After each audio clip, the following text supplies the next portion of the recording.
Dirtpig. Dirtpig was a small toy pig made of the same material as a soft towel. He had little plastic beans in his tummy, which made him fun to throw. His squishy trotters were exactly the right size to wipe away a tear. When his owner, Jack, was very young, he fell asleep every night sucking Dirtpig's ear. Dirtpig got his name because when Jack started to talk, he said Dirtpig instead of the pig. When new, Dirtpig had been salmony pink, with shiny black plastic eyes, but Jack couldn't remember Dirtpig looking like that.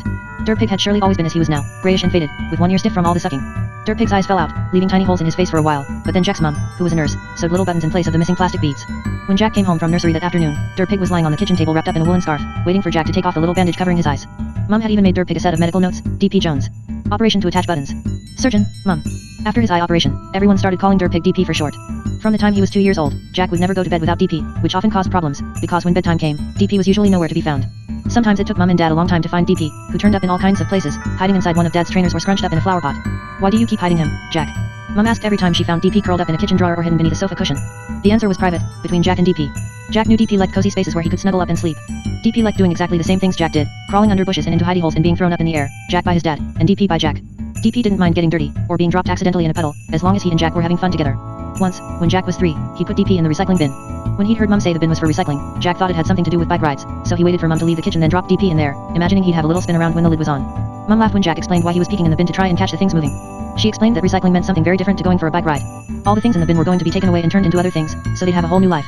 Jack definitely didn't want DP to go away and be changed into something else, so he never put DP in the recycling bin again. All his adventures gave DP his interesting smell, which Jack liked very much.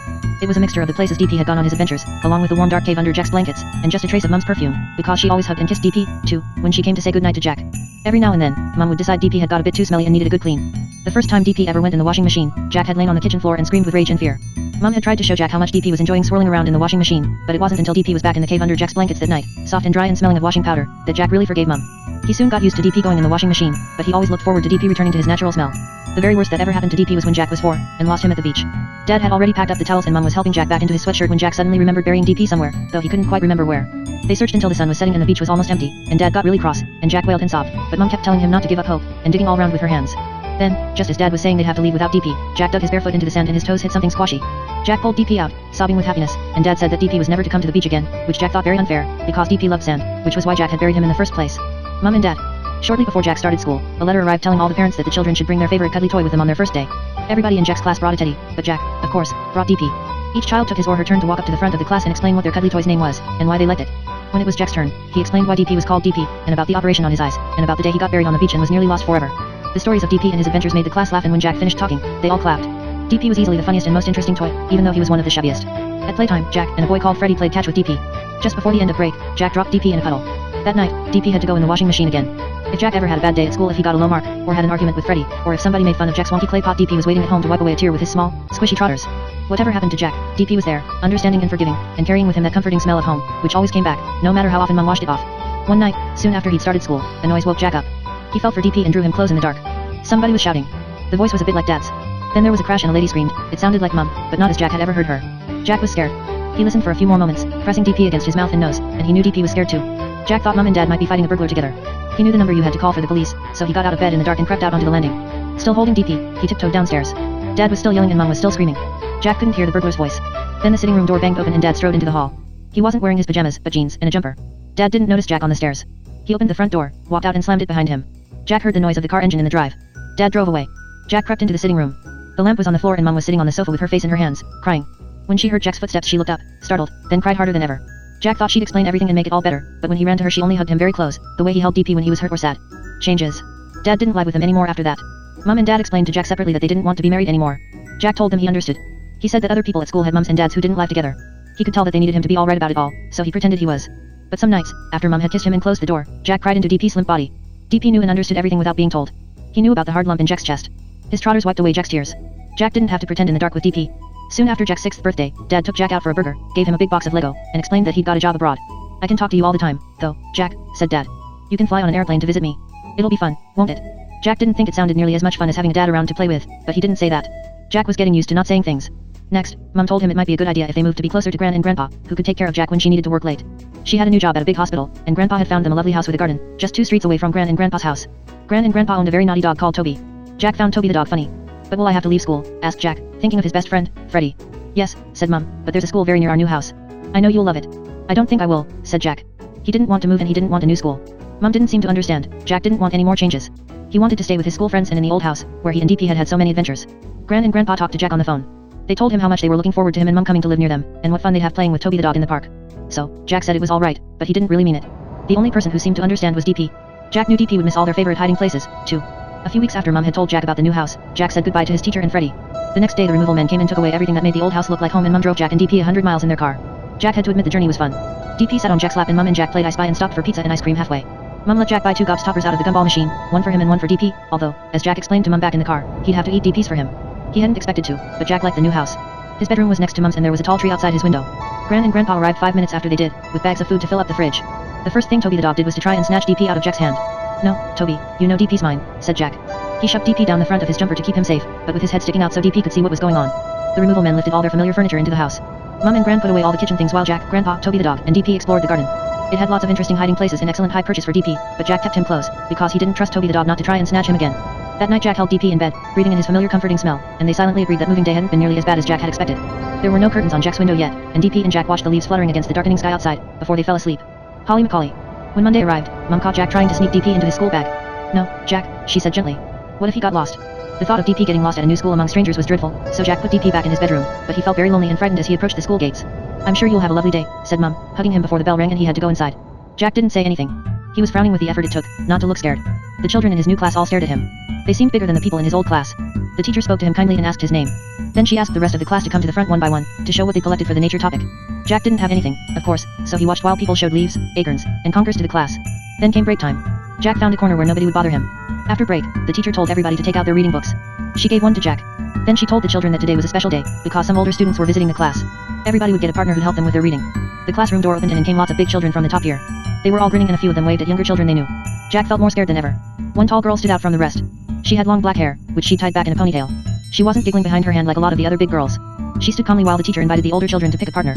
When the tall girl caught Jack's eye, he quickly examined his fingers. The big children began moving among the desks and Jack's classmates all began whispering, "Holly. Holly. Over here, Holly." The girl sitting beside Jack was whispering, "Holly. Holly, too." When she saw Jack looking at her, the girl next to him explained, "See her, with the long black hair? That's Holly Macaulay. She's a really good gymnast. She's been on TV." "Hello," said a voice a long way above Jack's head. He looked up. Holly Macaulay, who'd been on TV, was looking down at him. "You're new, aren't you?" she said. Jack tried to say yes but his voice wouldn't work. Everyone was staring at him, and the frantic whispers of "Holly, Holly, Holly, over here," became louder than ever. But Holly Macaulay ignored all of them. She pulled up a chair and sat down beside Jack. "I'm going to be your partner," she said.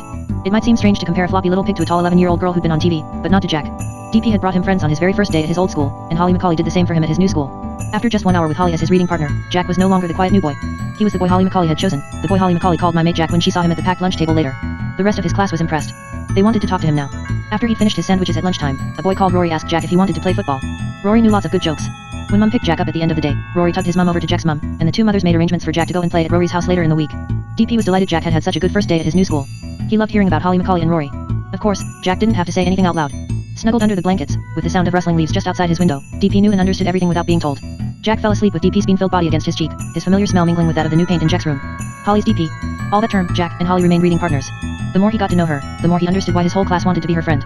Apart from being very clever, and always getting top marks, and having a voice good enough to sing solos at assembly, Holly Macaulay was one of the best young gymnasts in the country. She'd been on TV once and in the newspaper twice. It was her ambition to compete in the Olympic Games. Some of this she told Jack herself, the rest he heard from other people. Holly wasn't big-headed, even though she was famous. She showed Jack the bruises she got when she fell off the beam. Gymnastics sounded like very hard work. Holly told Jack how she had to win and keep winning. Even getting second place wasn't good enough. She couldn't afford to lose, if she was to get to the Olympics. Then one day, Holly appeared for their reading lesson looking strange. Her eyes were red and puffy and when she said hello, her voice came out as a croak. Even though he liked Holly very much, Jack was still a little bit shy with her. Did you lose?" he whispered. He remembered that Holly had had a big gymnastics competition at the weekend. She shook her head. "I didn't go." "Were you ill?" asked Jack. Again, Holly shook her head. They read another page of Jack's reading book. Then a big tear splashed onto the page. "My mum's left my dad," whispered Holly. Sheltering behind Jack's reading book, she told him everything.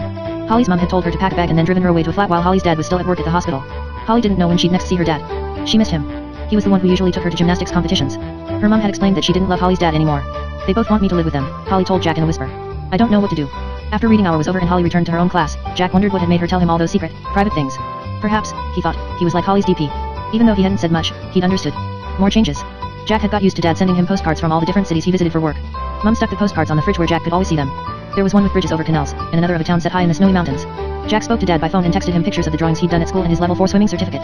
Jack loved swimming. He was one of the best in his class, so he had his 7th birthday party at the pool. Lots of his classmates came, including his best friend, Rory. Before school broke up for the summer, Holly Macaulay was on television for the second time. She came to the front at assembly to show everyone another gold medal and the whole school applauded and she waved and winked at Jack. Mom and Jack went away to Greece on holiday with Gran and Grandpa. DP came too. He loved the sun. His limp little body was bleached a paler shade of grey as he lay on a towel beside Jack by the pool, but Jack remembered not to bury him in the sand again. When Jack returned to school for the new year, Holly Macaulay had moved up to big school. He missed seeing her, but he had lots of friends now. One evening, Gran and Grandpa came over to babysit, because Mom was going out. This was strange, because Mom never usually went out in the evenings. When he asked where she was going, Mom told Jack she was going out for dinner with a friend. She looked pretty. She was wearing a new dress. After that Mom went out once a week in the evening. Jack didn't mind. He had fun with Gran and Grandpa, who played board games with him, but he always made sure to put DP up somewhere high when Toby the dog was staying the night. Then, one sunny weekend, Mom told Jack that her friend Brendan was coming over in his car and that the three of them would be going out for the day. Is it Brendan you go to dinner with? Jack asked. Mom said it was. Brendan turned out to be a friendly-looking man with a deep voice. He drove Mom and Jack to a country park where there was an adventure playground. Jack went down the slide and climbed up the rope net, but he wasn't really having much fun. It felt strange not having Mom to himself. After Jack had had enough of the adventure playground, the three of them went for a walk down to the river. Brendan showed Jack how to skim stones over the water. Jack would much rather it had been Dad teaching him. After Brendan had driven them home and said goodbye, Mom asked whether Jack liked Brendan. Jack said he was quite nice. They went out a lot with Brendan after that. Jack could tell that Mom really liked Brendan. Once, he came back from the swings and saw them holding hands on a bench, but Mom quickly let go when she realized Jack had seen. Beneath the blankets, DP understood everything without being told. He knew Jack felt strange about Brendan holding Mom's hand, even though Jack liked Brendan a bit more. Now he'd got to know him. DP understood that Jack would rather it had been his dad holding Mom's hand. DP shared Jack's worry that if Brendan stopped wanting to be Mom's friend anymore, she'd get sad again. DP was the only one Jack could tell how much he wanted things to stop changing. He never needed to pretend with DP. Not Jack's dad. Jack knew that Brendan like Mom had been married before, and that he had a daughter. Some weekends Brendan didn't see Mom because his daughter came to stay with him and he was busy doing things with her. One day Mom announced that the four of them were going to go to the cinema together, Mom, Jack, Brendan, and his daughter, Holly. Holly, said Jack. And sure enough, there she was, Holly Macaulay, taller than ever now and much older looking than Jack remembered. There was another change, too. Though he was so pleased to see Holly, she didn't seem very pleased to see Jack. She was polite to Mom, but when Mom asked her about her gymnastics, Holly only said yes and no. She wouldn't let Mom help her with anything and when Mom asked her if she wanted to go to the bathroom she said she was old enough to go by herself, thanks very much. Jack didn't like Holly being rude to his mom. It was the first time he'd ever seen Holly be nasty to anyone. Talking it over later with DP in bed, they weren't really talking, of course, but it came to the same thing, because DP understood everything Jack thought. Jack supposed that Holly found it odd to see her dad with another lady. All the same, his mom was lovely. Holly shouldn't talk to her like that. Nearly a year after Brendan had taught Jack to skim stones over the water, Mom said that she had something to tell Jack. She looked nervous. She was hiding her left hand in her lap. Brendan has asked me to marry him, she said. Oh, said Jack. He thought for a bit. Will he come and live with us? Yes, said Mom, still looking nervous. Do you mind, Jack? Jack liked Brendan a lot better now. Brendan had taught him to play drafts, and helped him with his homework. All the same, he didn't see why they couldn't keep things as they were. Will I have to call him Dad? No, said Mom. Your dad is Dad. You can keep calling Brendan, Brendan. Do Gran and Grandpa know? Asked Jack. He secretly hoped Gran and Grandpa might not be happy about it, but Mom said they liked Brendan very much, and were glad. Will Holly be my sister? Your stepsister, said Mom. You like Holly, don't you? Yes, said Jack. It was sort of true. He'd never forgotten how kind Holly had been to him when he'd first come to school. Sometimes she was a lot of fun, but at other times she could be sharp and sarcastic. Mom said it was because she was a teenager. Mom and Brendan got married in a registry office in late summer. Jack had to wear a suit, because he was the ring bearer. Holly was bridesmaid and wore a blue dress, with cornflowers in her long hair. Afterwards they all went to a restaurant. Brendan's mom and dad came. They were very kind to Jack and got on well with Gran and Grandpa. Everybody seemed happy, although Holly didn't talk much. She's got a big competition next week, said Brendan, putting his arm around Holly in her bridesmaid's dress. We're all going to go and cheer her on. Who's we? Asked Holly. Judy and Jack could come too, said Brendan. Judy was Jack's mom's name. I don't want them to come, said Holly. Her eyes had filled with tears. I want you to come on your own, like always. There was a little silence at the table and then everybody talked loudly at once. Much later in the evening one of Brendan's friends played the piano and the grown UPS danced. Jack felt sleepy. He wanted his bed and DP. Then Holly sat down beside him at the table. She spoke in a low, fierce voice. He's not your dad, she said. He's mine. Just because he lives with you doesn't make him your dad. Understand? Holly's expression scared Jack a bit. Yes, he said. I understand. The toilet roll angel. From then on, Holly spent alternate weekends at their house. Jack never knew whether she was going to be kind Holly or mean Holly. He and Mom were never allowed to watch Holly do her gymnastics. They were barely allowed to ask her how competitions went. When Holly was in a good mood, she'd play video games with Jack, and football in the back garden. At other times, especially if she'd lost a competition, she could be really horrible. Once, she called him a stupid baby when she saw him cuddling DP. Jack felt ashamed, and after that, he hid DP whenever Holly was coming to stay. Brendan told Jack that Holly was having to work twice as hard to win at competitions, because a new girl had moved into their area who was nearly as good as Holly. Jack tried his best not to annoy Holly when she came to spend the weekend, but it was hard to know what would set her off. When Jack had a cold, she shouted at him for sniffing during her favorite TV program. When Brendan told her off, Holly stormed out of the room, slamming the door behind her. Brendan ran after her. After sitting on his own for a bit, Jack decided to go upstairs to his bedroom. He curled up on his bed with DP, who silently agreed that it wasn't Jack's fault he'd sniffed, and that Holly had been horrible. It was nearly Christmas.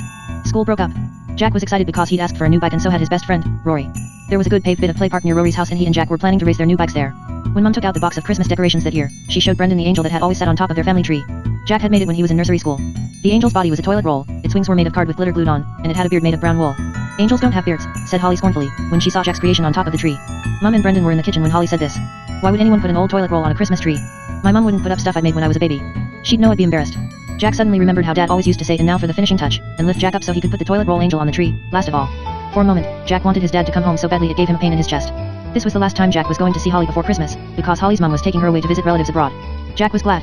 If he couldn't have Dad, at least he'd have Mum, Brendan, Grandpa, and Toby the dog in a good mood, because Holly wouldn't be slamming doors and forcing the grown UPS to try and keep her happy. The day before Christmas Eve, Gran came over to look after Jack because Mum and Brendan were both at work. It had started to snow. Flakes drifted past the window while Jack watched a Christmas movie with DP on his lap. The Christmas tree lights were twinkling in the corner, Toby the dog was asleep on the floor, and Jack felt relaxed and happy. He didn't notice the taxi rolling up outside the house. The doorbell rang. Toby the dog jumped up and started barking. Jack heard Gran open the front door and then her exclamation of surprise. Holly. What are you doing here? Jack looked round in time to see Holly dragging a suitcase into the hall.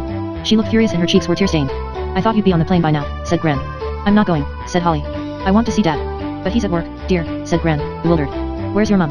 Gran peered out into the snowy front garden, but there was nobody there. Holly had come to their house alone. I'm not going with her, shouted Holly and she stomped towards the stairs, dragging her heavy suitcase with her, and refused to answer any more of Gran's questions.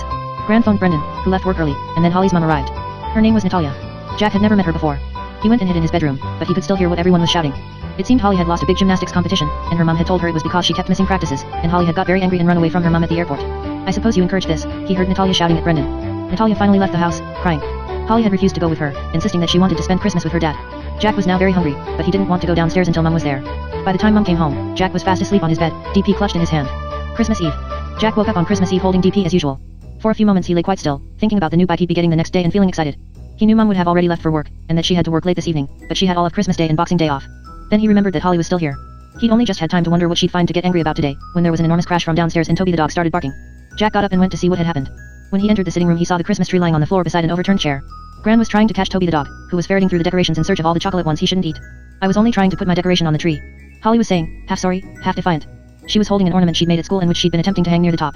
Apparently, she'd lost her balance, seized the tree and pulled it right over. It's all right, dear, said Gran. No harm done. But there was harm done. When all the baubles that weren't broken were put back on the tree, they realized that the toilet roll angel was missing. Finally, Grandpa found a few wet bits of cardboard and wool. Toby the dog had torn the angel apart. That blasted dog, said Grandpa. Jack knew Mum would be really upset. She loved his angel. Nobody even told Holly off. I tell you what we'll do, said Gran, trying to keep things cheerful. We'll all drive into town and choose a new angel. Holly could hardly refuse, seeing as it was her fault the angel had been eaten, but Jack could tell she really didn't want to go. She sat scowling on the sofa and texting her friends. When Jack went upstairs to put on his coat, he sneaked DP into his pocket. He felt the need for comfort just now. The new angel. Holly sat hunched up beside Jack in the back seat of the car, still texting all the way into town. Look at all this snow, said Gran cheerfully, as white flecks began to build up on the windscreen and Grandpa switched on the wipers. Wouldn't a white Christmas be lovely? Neither Jack nor Holly said anything. The pavements in town were covered in brown slush. Christmas music was playing in all the shops and there was a chestnut seller on the corner. Jack held Gran's hand, with his other in his pocket, keeping hold of DP.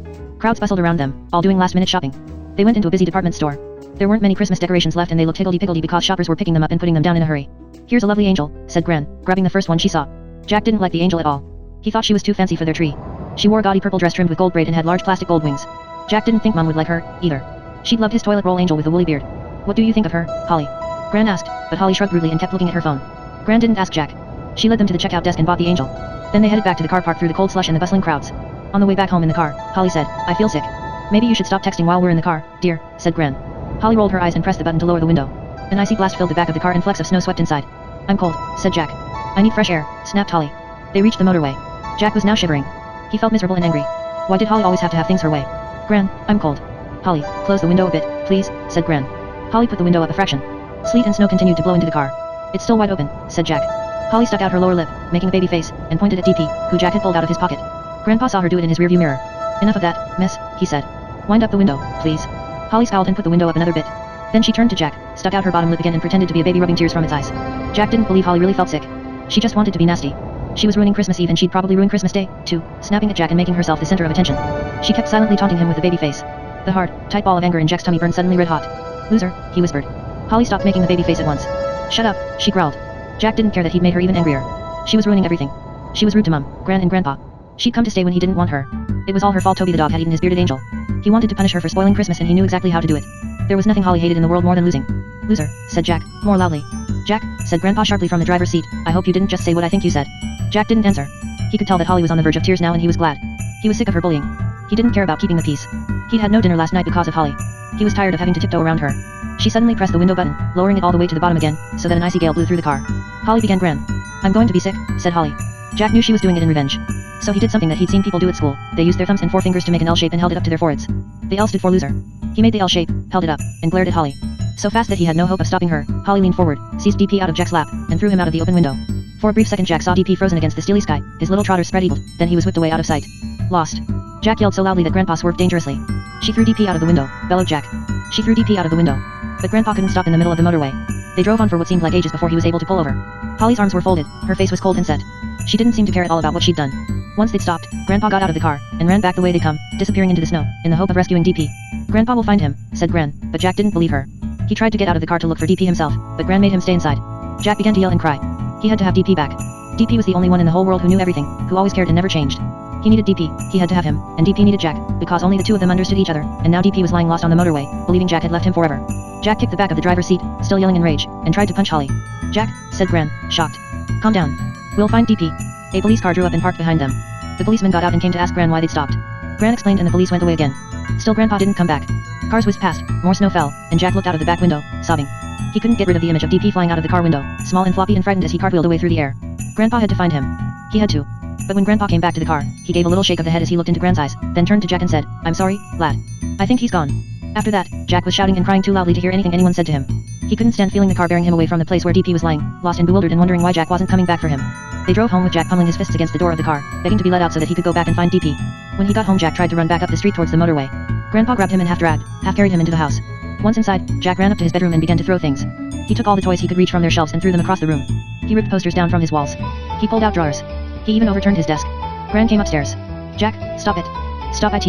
You're usually such a good little boy. In answer, Jack picked up his waste paper bin and threw it at the window. He hoped the glass would break, but it didn't. That's enough, young man, roared Grandpa, appearing in the doorway behind Gran. You just calm down, right now. There wasn't much left to throw or break, so instead Jack launched himself face down on his bed and refused to move or speak. At last, Gran and Grandpa left him alone. All Jack's life, when he'd gone to bed he'd reached for DP. He seemed to feel DP right now, his limp little body, his bean-filled belly, his worn trotters, so good for wiping away tears. He could even smell DP's slightly grubby home-like whiff. I'll find you, DP, Jack vowed into his tear-soaked pillow. I'll come back when they're all asleep. After an hour, when Jack had cried all he could cry, he lay on his bed in his rec room and listened to the sounds of the house around him. He kept hoping to hear the front door open. If Gran phoned Mum at work and told her what had happened, she'd surely come home early. Mum understood how important DP was. She'd help him look. But the front door didn't open. Grandpa came and knocked on Jack's bedroom door at 1 o'clock and asked him if he wanted lunch. Jack shouted no. A little while later Gran came to his door and asked him if he wanted to come and see the new angel on top of the tree. Jack shouted no even louder. Then he heard the front door open and close. For one happy moment he thought Mum had come home early, just as he'd hoped, but instead, he heard somebody walking away down the snowy front path. He didn't care who it was, or why they were going. He no longer cared about Christmas. All he cared about was DP. The Christmas pig. It was nearly tea time when he heard the garden gate creak and footsteps coming back up the path. Hoping it was Mum, he jumped up and looked out of the window, but it was only Grandpa and Holly. Not long afterwards, there was another knock on Jack's bedroom door and it opened. Jack, said Grandpa. Holly's got something she'd like to give you. Holly's face was puffy and tear-stained. Jack sat up on his bed, staring at the brown paper bag in Holly's hand. He could think of only one thing that could make up for what she'd done. They must have gone back to the motorway to look for DP. They must have found him. For the space of a heartbeat, Jack thought that was exactly what they'd done, because when Holly put her hand in the bag, he heard the rattle of belly beans. Then hope fled. Holly had pulled out a brand new pig. It was the same size as DP, and made of the same toweling material, but it was plump and smug-looking, with sleek salmon pink skin and shiny black eyes that looked like tiny beetles. He's just the same, look, said Grandpa. Holly's very sorry, Jack. She bought it out of her pocket money for you. I am sorry, Jack, whispered Holly. Really, really sorry. When Jack didn't answer, Grandpa said in a falsely jolly voice, he's a Christmas pig. Aren't you, Et? He took the pig from Holly and made it wave a plump trotter at Jack. See, Jack? He likes you. Now, why don't you come downstairs with us, Et?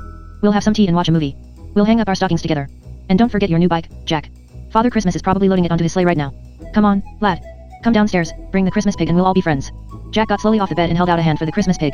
He felt, as Jack had expected, horrible, slippery smooth instead of rough and worn. Jack hated his shiny black eyes and perky pink ears, which ought to be lopsided and grey.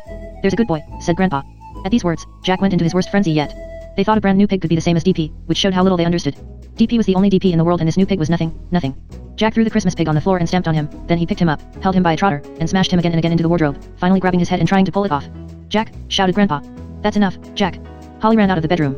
Jack chucked the Christmas pig across the room at the wardrobe, then threw himself back onto the bed, yelling and punching his pillow. Nothing Grandpa said or did would persuade him to come downstairs. He didn't care about hanging up his stocking. He didn't want to be a good boy. He didn't want a new bike.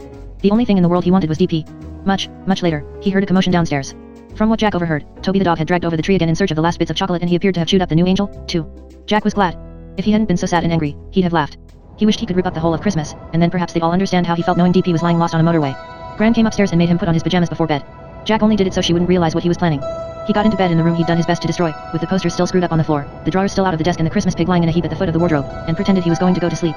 At last, Gran left. The snow swirled against the blackening sky outside his window while Jack waited for the house to fall completely silent. Normally, he'd be very excited. He'd have hung up his stocking with Mum and left out a carrot for Rudolph, but not this Christmas Eve. To be excited about any of that was to betray DP, who was more important than the whole of Christmas put together. Once everyone fell asleep, Jack was going to get up again, get dressed, sneak out of the house, return to the motorway, and find his oldest friend. The night for miracles and lost causes. Jack knew that he must have fallen asleep because he woke in pitch darkness. People were talking in his room. He supposed Gran and Grandpa had come to see whether he was all right. He kept his eyes shut, because he wanted them to think he was still sleeping. It's never been done, said a worried voice. I'm not sure it's possible. Of course it's possible, said a second voice. It all depends on the boy, on whether he's brave enough. He's very brave, but it's too dangerous, said a third voice, which was old and croaky. I've been there, many times. I know what I'm talking about. I've been there, too, a fourth voice. Most of us have been there at one time or another. I haven't, said a fifth voice, which was slow and deep. Well, of course you haven't, said the first voice. You are too big. I'm talking about us little things. None of these people sounded familiar. Jack was starting to feel scared. Who were they? He didn't want to open his eyes in case the strangers saw that he was awake. If it's going to be done, it's got to be done tonight, said the second voice. I'm waking him up. At this, a whole chorus of voices murmured their disapproval, but Jack was more worried about the strange sensation that something was climbing up the side of his bed. He could feel it tugging at his duvet. It was small, like a kitten. He could also hear the rattling of belly beans. Then, before he could make up his mind what to do, something poked his face. Terrified, Jack slapped the poking creature away. He heard a crunching noise as it hit the wardrobe. The deep slow voice said ouch and the second voice said I've had just about enough of being hit. Jack groped for the switch on his lamp and turned it on. Blinking, he looked around his room. There was nobody there. The Christmas pig was lying at the foot of the wardrobe. Jack knew in his heart that he'd just hit the Christmas pig. Even so, he wasn't ready to see the Christmas pig get to his feet, put his trotters on his hips, and say, if you hit me one more time, you horrible boy, I won't help you. Jack was so shocked and scared he couldn't move. He remembered Mum once telling him that the way to find out whether you're dreaming is to pinch yourself. He tried it on his own leg. It hurt. You can talk, whispered Jack. Clever, aren't you, said the Christmas pig, crossly. Jack is clever, said the croaky voice, which was coming from a battered old matchbox car that had once belonged to Jack's dad. His hood was moving up and down as he talked, and his headlights had turned into eyes. Stop being nasty to him. He's been through a lot of trouble you don't know about. I've been through trouble, too, said the Christmas pig. In case you've forgotten, he tried to pull my head off. And I'm offering to help him on certain conditions, of course. As if it wasn't strange enough to watch a cuddly pig and a toy car talking to each other, Jack now realized that lots of the other objects in the room had grown eyes and mouths, just like the car. The wardrobe had big brown eyes where there'd been knots of wood, and a mouth instead of a keyhole. His waste paper basket had two little eyes on tin stalks, a bit like a snail's. Some of the things had even sprouted arms, spindly metal ones on his bin, and floppy, woolly ones on his rug. It was sort of exciting, but mostly terrifying. You've got to warn him how dangerous it will be, the matchbox car was telling the Christmas pig. Otherwise he can't know what he's getting into. There was a murmur of agreement from all the things in the room. I didn't know, said Jack, finding his voice at last. I didn't know things could talk. What he really meant to say was, I didn't know you could feel. He'd been very rough with these things earlier and none more so than the Christmas pig. We can only talk in the land of the living tonight, because it's a special night, said the Christmas pig. You know what night it is, don't you? Christmas Eve, said Jack. Exactly, said the Christmas pig. And that means there's a chance just for one night. We couldn't do it at any other time that we can get your pig back. I know, said Jack, throwing back his duvet, which was one of the few things in the room that hadn't sprouted eyes and wasn't talking. I'm going to the motorway. That won't work, said the Christmas pig. DP's in the land of the lost now and if you want to save him, you'll have to go and find him there and come home together. There's no such place as the land of the lost, said Jack scornfully. You're making that up. At that, most of the things in his room began to talk at once, the box of tissues, both his slippers and even the lampshade he'd brought to the new house from his old bedroom. It was extremely confusing and scary, and Jack didn't know whether he was more frightened of all these noisy things waking up Gran and Grandpa, who'd stop him going outside to find DP, or of the things themselves. I'll explain, croaked the matchbox car and even though he was one of the smallest things in the room, all the other things fell silent, perhaps because he was one of the oldest. The car moved forward on his rusty wheels and spoke directly to Jack. The land of the lost is where things go when you lose them, he said. It's a strange and terrible place, governed by its own peculiar laws. I've been there many times, because you and your dad lost me so often. Sorry, said Jack nervously. It was true that he'd often forgotten where in the garden he had last played with the little car, which was why he was chipped and rusty. You always found me in the end, said the car, and so, thank goodness, the loser never got me. The who? Asked Jack. The loser, the car repeated. He rules the land of the lost. He's the reason things fall out of pockets when you thought they were secure. He's the one who befuddles your mind so that you forget where you last put your pen. The loser would like to suck every single thing that belongs to humans down into his kingdom forever. He hates the living and he hates their things, which he tortures and eats. The loser's going to eat DP, whispered Jack in terror. Not as long as DP abides by the laws of the land of the lost, said the car. It's those who defy the law that the loser's allowed to catch and eat. Unfortunately, the loser makes the laws, and he sometimes cheats. I've got to rescue DP, said Jack at once. How do I get to this land of the lost? You can't or at least not alone, said the Christmas pig. You're human, and it's a land of things. That's how it usually works, anyway. But Christmas Eve is a night for miracles and lost causes. If you love DP enough to risk your life, then I'm ready to take you with me into the land of the lost, and we'll see whether we can bring him home again. I do love him enough, said Jack at once. I love him enough for anything. All right, then, said the Christmas pig. I'll help you on one condition. After we've found DP and brought him home, I want you to return me to the girl who bought me. Why? Asked Jack. Because I like her, said the Christmas pig. She didn't stamp on me. The old matchbox car began to say something, but the Christmas pig threw him a nasty look and the car fell silent. She won't take me back unless she knows you're happy with DP. So, do we have a deal? Deal, said Jack at once. He didn't like the Christmas pig, but knew that he needed him. You should put something on, instead of pajamas, said the Christmas pig, and take your slippers. But Jack wasn't going to be bossed around by the new pig, and in any case, it felt too weird to put his feet in things that were blinking at him, so he said, I'm comfy as I am. Now take me to the land of the lost. Trunk. The moment he spoke those words, Jack felt a strange sensation in the pit of his stomach. It was as though he was traveling downwards, fast, in a lift. At the same time, the bed and the sheets beneath him began to grow so rapidly that he lost sight of the floor. In a panic, he tried to stand up, but he tripped over a wrinkle in the sheet and fell flat on his face. Several seconds later, Jack realized that the bed hadn't grown at all. He'd shrunk. When he succeeded in standing up again, he saw that the creases in the sheet seemed like giant snowdrifts. It was very scary to think you could shrink like this, just by saying a few words, and Jack was very glad that his duvet didn't seem to have come alive, because it could have smothered him to death if it had wanted to. The Christmas pig's voice called up to him from the floor. Slide down the corner of the duvet, he said. Come on, it's quite easy. This wasn't true, however. Jack did his best, and after a frightening descent, which involved a big drop to the floor at the bottom, he finally landed beside the Christmas pig. They were now exactly the same size, 8 inches tall. Well, goodbye, everybody, said the Christmas pig, and he began to march towards Jack's bedroom door. Nice meeting you. Some of the things in the bedroom tried to call them back. Think, said a little plastic shark that Jack had bought at the Sea Life Center, flapping its fins on the floor. Think about what you are doing, pig. I have thought, thank you, said the Christmas pig, leaning against the bottom of the door, which bounced open. No living child has ever entered the land of the lost, wept a little robot Jack had once got free with a burger, and which he'd earlier thrown at the wall. There's a first time for everything, said the Christmas pig, as he and Jack walked out onto the landing. Jack, he's not telling you that began a pair of pants which had fallen out of one of Jack's drawers, but the Christmas pig had placed his trotters beneath the door, where there was an inch of space, and tugged it shut again. Very boring things you have, he told Jack. Come on. Thinking how rude the Christmas pig was, and that he and Holly deserved each other, Jack followed the pig to the top of the stairs and copied him as he began lowering himself off each step onto the next. The banisters were as tall as skyscrapers now that Jack was so small. They cast frightening shadows across the boy and the pig as they descended. Why aren't the stairs talking? Jack asked, as he dropped from one to the next. Why didn't my duvet? Some things aren't awake enough to talk, even on Christmas Eve, said the Christmas pig. Is your duvet new? Yes, said Jack. Then it won't have had many of your feelings put into it yet. That's what wakes things up. Being used and absorbing human feelings. Things like stairs and walls are taken for granted by humans, so they hardly ever get wakened. But you're new, said Jack. And you're very awake. A bit too awake, Jack thought privately, but he didn't say that out loud. I'm a special case, said the Christmas pig, and Jack thought this sounded boastful, and not at all the kind of comment DP would make, because DP never showed off. Now we need to decide where the best place to get lost is, said the Christmas pig. It's harder than you might think when you are trying to do it on purpose. Any ideas? Is that all we have to do to get there? Asked Jack. Get lost. Of course, but it'll be hard, because I expect you know this house very well. It might be easier in the garden, said Jack. Especially now I'm small. We could drag a chair to the back door, climb up to the lock and open it. Good idea, said the Christmas pig. They just reached the bottom of the stairs. Which way? Jack led the Christmas pig down the dark hallway towards the kitchen. The hall seemed vast when you were only 8 inches tall. One good thing was the big gap beneath the door into the kitchen. He and the Christmas pig got down on their bellies and wriggled through. Excellent, said the Christmas pig. Now if we can just push the chair over too. But he never finished the sentence. The gigantic four-legged beast had risen up in front of them, a monster with long yellow teeth, shaggy fur, and gleaming eyes. With a deep bark the monster launched itself at the Christmas pig, skidding on the lino and almost catching the pig between its dangerous jaws. Run, run, cried the Christmas pig, sprinting back towards the door. Jack followed, Toby the dog smelly breath hot on the back of his neck, his claws scrabbling on the floor. Together, Jack and the Christmas pig threw themselves onto their tummies and dived back under the door, into the hall. You should have said there was a dog, panted the Christmas pig as he and Jack lay there, catching their breath. I forgot, said Jack. He doesn't usually live here. Toby the dog was whining and scratching on the kitchen side of the door, trying to reach them. It'll have to be the front door instead, said the Christmas pig, picking himself up and dusting himself off. Come on. But at that moment, Toby the dog hurled himself against the kitchen door with such force that it burst open. Jack and the Christmas pig pelted back down the hall, Toby the dog slipping and sliding on the wooden floorboards behind them. He chased them into the dark sitting room, so Jack and the pig dived under the sofa. Toby the dog's shiny black nose appeared at the gap at the bottom, trying to snuffle them out. He whined loudly. Jack was afraid Toby the dog wouldn't give up while he knew they were under there. If we crawl behind the tree, Jack whispered to the Christmas pig, we could sneak back out of the room while he thinks we're still under here, and go to the kitchen door after all. The Christmas pig nodded. Holding his belly to keep his beans quiet, he followed Jack towards the gap at the other end of the sofa, where the Christmas tree stood. Its fairy lights were the only light in the room. Jack was now so small that the parcels beneath the tree loomed up in the darkness like higgledy-piggledy houses. Toby the dog was still snuffling and pawing at the other end of the sofa. Slowly and cautiously, Jack crawled out and began to climb the presents. One of them was wrapped in scarlet ribbon, which was wonderful, because it gave somewhere for his bare feet to grip, but another, which was covered in blue paper patterned with silver snowflakes, tore a little as Jack grabbed it. A huge new box of Lego was inside, and Jack was sure that was from Dad. The twinkling lights above, which had seemed so tiny when he and Mum put them on the tree, now seemed huge and dazzled his eyes. Slowly he climbed towards the top of the mound of presents until he reached the biggest, which was wrapped in shiny gold paper. He'd be able to walk straight across this and then he'd be out from under the tree, but he slipped. The paper was so shiny Jack's feet slid on it and, unable to find anything to grab onto, he tumbled down a crevice, which was like a pitch-black ravine now that he was only 8 inches tall. He tried to get out again, but he'd fallen between gigantic presents with smoothly wrapped sides. Where are you? Whispered the Christmas pig, but a second later he, too, had slid down the slippery golden package and landed on top of Jack. Oh no, said Jack, as they heard Toby the dog scampering towards the tree. Why did you have to rattle? Which way to the kitchen? Cried the Christmas pig, as Toby the dog's growls grew ever louder. I don't know, said Jack desperately. I'm lost. Beneath the tree. With the word lost, everything beneath Jack's feet vanished. He was falling, or rather, slowly sinking down through the place where the floor should have been. It was as though he was trapped in some thick substance he couldn't feel or see. The tree lights had disappeared, all was inky blackness. Christmas pig. Jack called in panic. I'm here, came the Christmas pig's voice out of the darkness. Don't worry. This is how you enter the land of the lost. It'll be light in a moment. Sure enough, within a few seconds Jack was able to see the Christmas pig again. Like Jack, he was floating downwards. Their surroundings became gradually lighter until Jack realized they were both sinking through their own column of golden light. Above them were 2 round holes in a wooden ceiling that Jack thought must be the floor of the world they'd left, his world, where Mum lived, where everything he knew existed. Down, down, down they sank, and now Jack noticed that he and the Christmas pig were far from the only things sinking slowly through their columns of light. There were thousands upon thousands of them. Weightless, Jack was able to twist and turn, and in every direction he saw more sinking things. Nearest to Jack were a teaspoon, a shiny red Christmas bauble, a dog whistle, a pair of false teeth, a glove puppet, a shiny coin, a long string of tinsel, a camera, a screwdriver, a plane ticket, some sunglasses, a single sock, a teddy bear, and a roll of wrapping paper patterned with reindeer. You wouldn't think it was possible, would you? The wrapping paper called to Jack.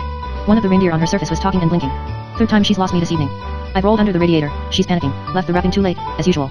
The roll of paper had barely uttered these words when she reversed direction and began traveling up instead of down, towards the hole in the ceiling. As she rose out of sight the wrapping paper shouted, Yay, she's found me. Good luck. Hope you're back up top soon. Jack didn't answer, because he was too astonished by everything that was happening around him and, especially, what he could see of the floor below. At first, he thought he was looking down at a carpet of many different colors, but as he sank further he realized the carpet was really millions of things. Scared, he scanned the floor for the loser, but having no idea what the loser looked like, he couldn't tell whether he was there or not. The lower Jack sank, the louder the noise. The things on the floor were chattering and clattering and clinking and rustling, until the sound was almost deafening.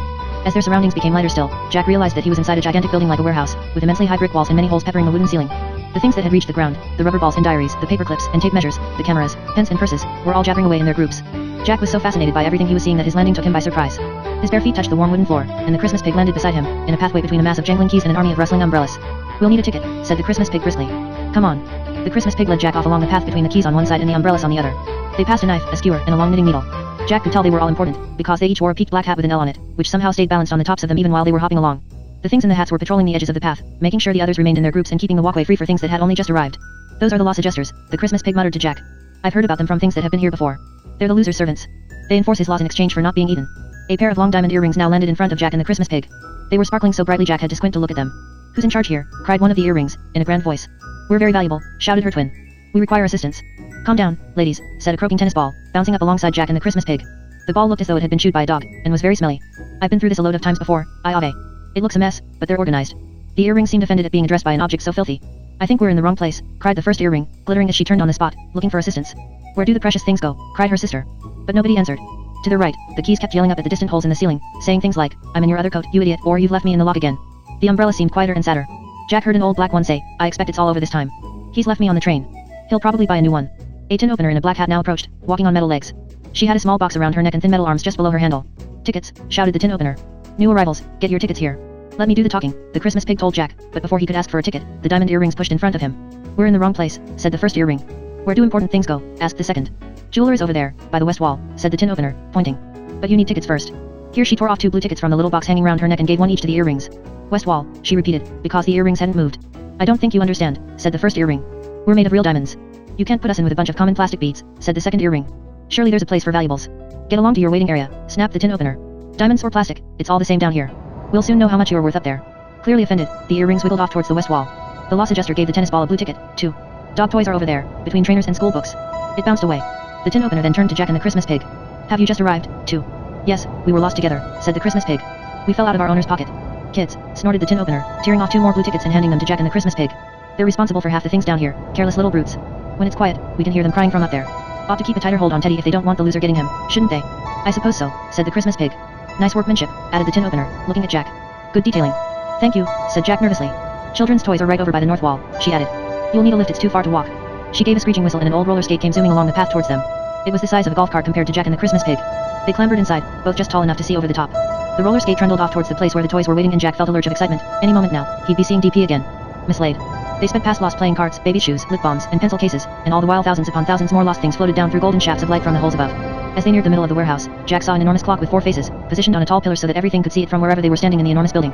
At least, Jack thought it was a clock, but then he realized it had only 1 hand and no numbers. The colors of the rainbow ran around the outside of the face and the clock's single hand was about to move out of yellow into green. "I thought the land of the lost was supposed to be frightening," Jack said to the Christmas pig. The huge warehouse was certainly noisy and confusing, but Jack wasn't scared. "We haven't got outside yet," said the Christmas pig. "But we don't need to go outside," said Jack. "You heard the tin opener. DP will be beside the north wall, with all the other toys." "He won't," said the Christmas pig. "He's been lost too long. I heard all about this bit from the keys of the shop where I was bought. They've been here a lot. This place is called Mislaid. It's where things go when they aren't properly lost yet. A human might just have put a thing down for a couple of minutes and forgotten where they left it, for example. Things are allowed to stay in Mislaid for 1 hour, to give them a chance of being found before they have to move out into the loser's domain. DP's outside, where the loser is," Jack said, his excitement vanishing in an instant. "Yes," said the Christmas pig. "But don't worry. As long as he's obeying the law, he should be safe. But my matchbox car said the loser makes the laws, and he cheats." "That's true, he does," said the Christmas pig, "but DP's a clever and sensible pig.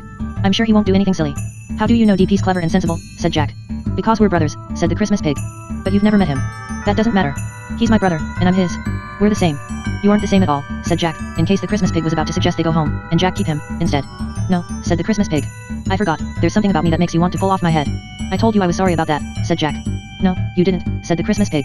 "All right, well, I am sorry about it," said Jack. After that they didn't talk for a bit. The roller skate carried them past a great field of library books, their pages swishing as they discussed how they'd been lost. "I think I can see toys," said Jack at last. Ahead of them, crowded into a huge area the size of 5 football fields, were dolls, plastic dinosaurs, model cars, skipping ropes, yo-yos, game carts, jigsaw pieces, and dominoes, every kind of toy imaginable. Even though the Christmas pig had told him DP wouldn't be there, Jack couldn't help hoping to see DP's wonky ears and button eyes, but there was no sign of him anywhere. "What we need," said the Christmas pig, as their roller skate slowed down, "is to find a pair of toys ready to swap tickets with us." "Why?" asked Jack. Because then we'll be allowed out into the land of the lost without waiting an hour, explained the pig. It should be easy. Everyone here wants to stay as long as they can, because the loser can't touch them in Miss Slade. The roller skate came to a halt. They climbed out and it scooted off again. Close by the place they were standing was a two-headed monster who was weeping into his hands. The monster was brown and lumpy, and a plastic princess in a pink dress and a tiara was comforting him.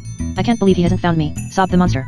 And now I suppose he's fast asleep, dreaming of the new toys he'll get for Christmas, and I'll be eaten by the loser. Come on now, chins up, said the princess. There's still time for him to find you. Ask those two to swap tickets, the Christmas pig whispered to Jack, but don't tell them why.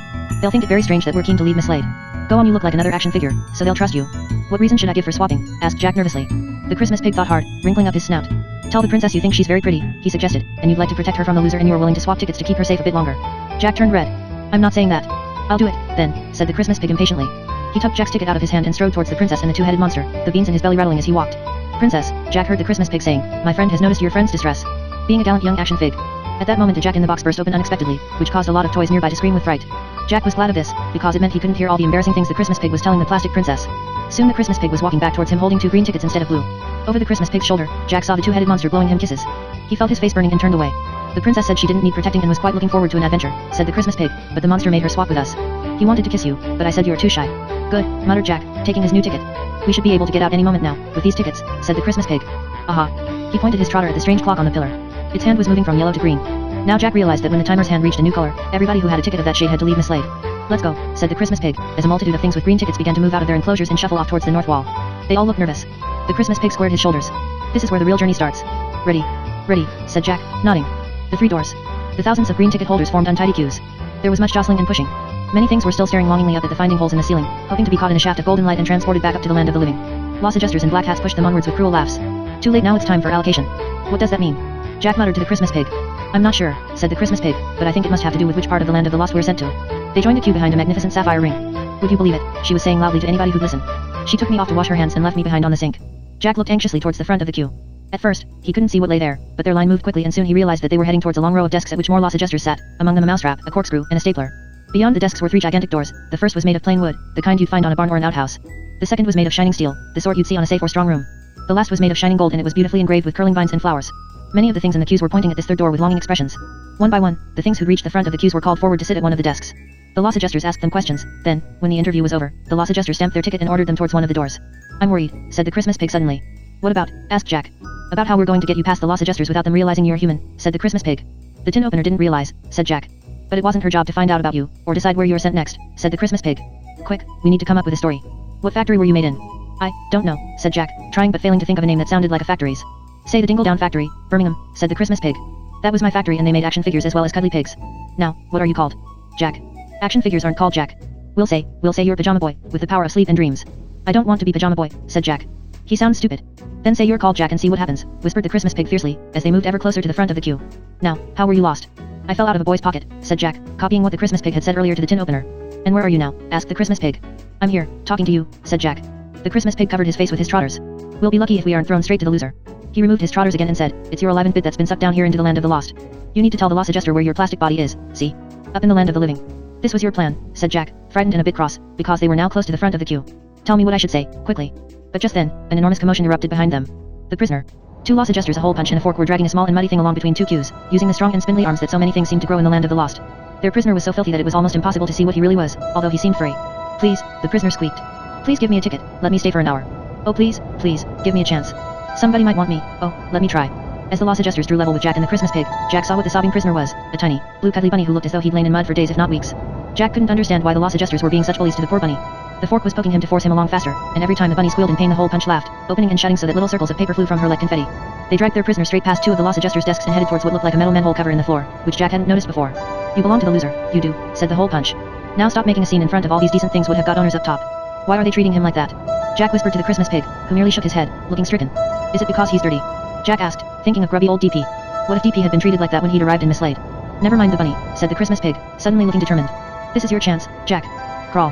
What? Said Jack. Crawl past the loss adjusters, quickly, while everyone's watching the bunny. I'll meet you on the other side. Now Jack understood, everybody was transfixed by the prisoner and his captors, even the loss adjusters at the desks.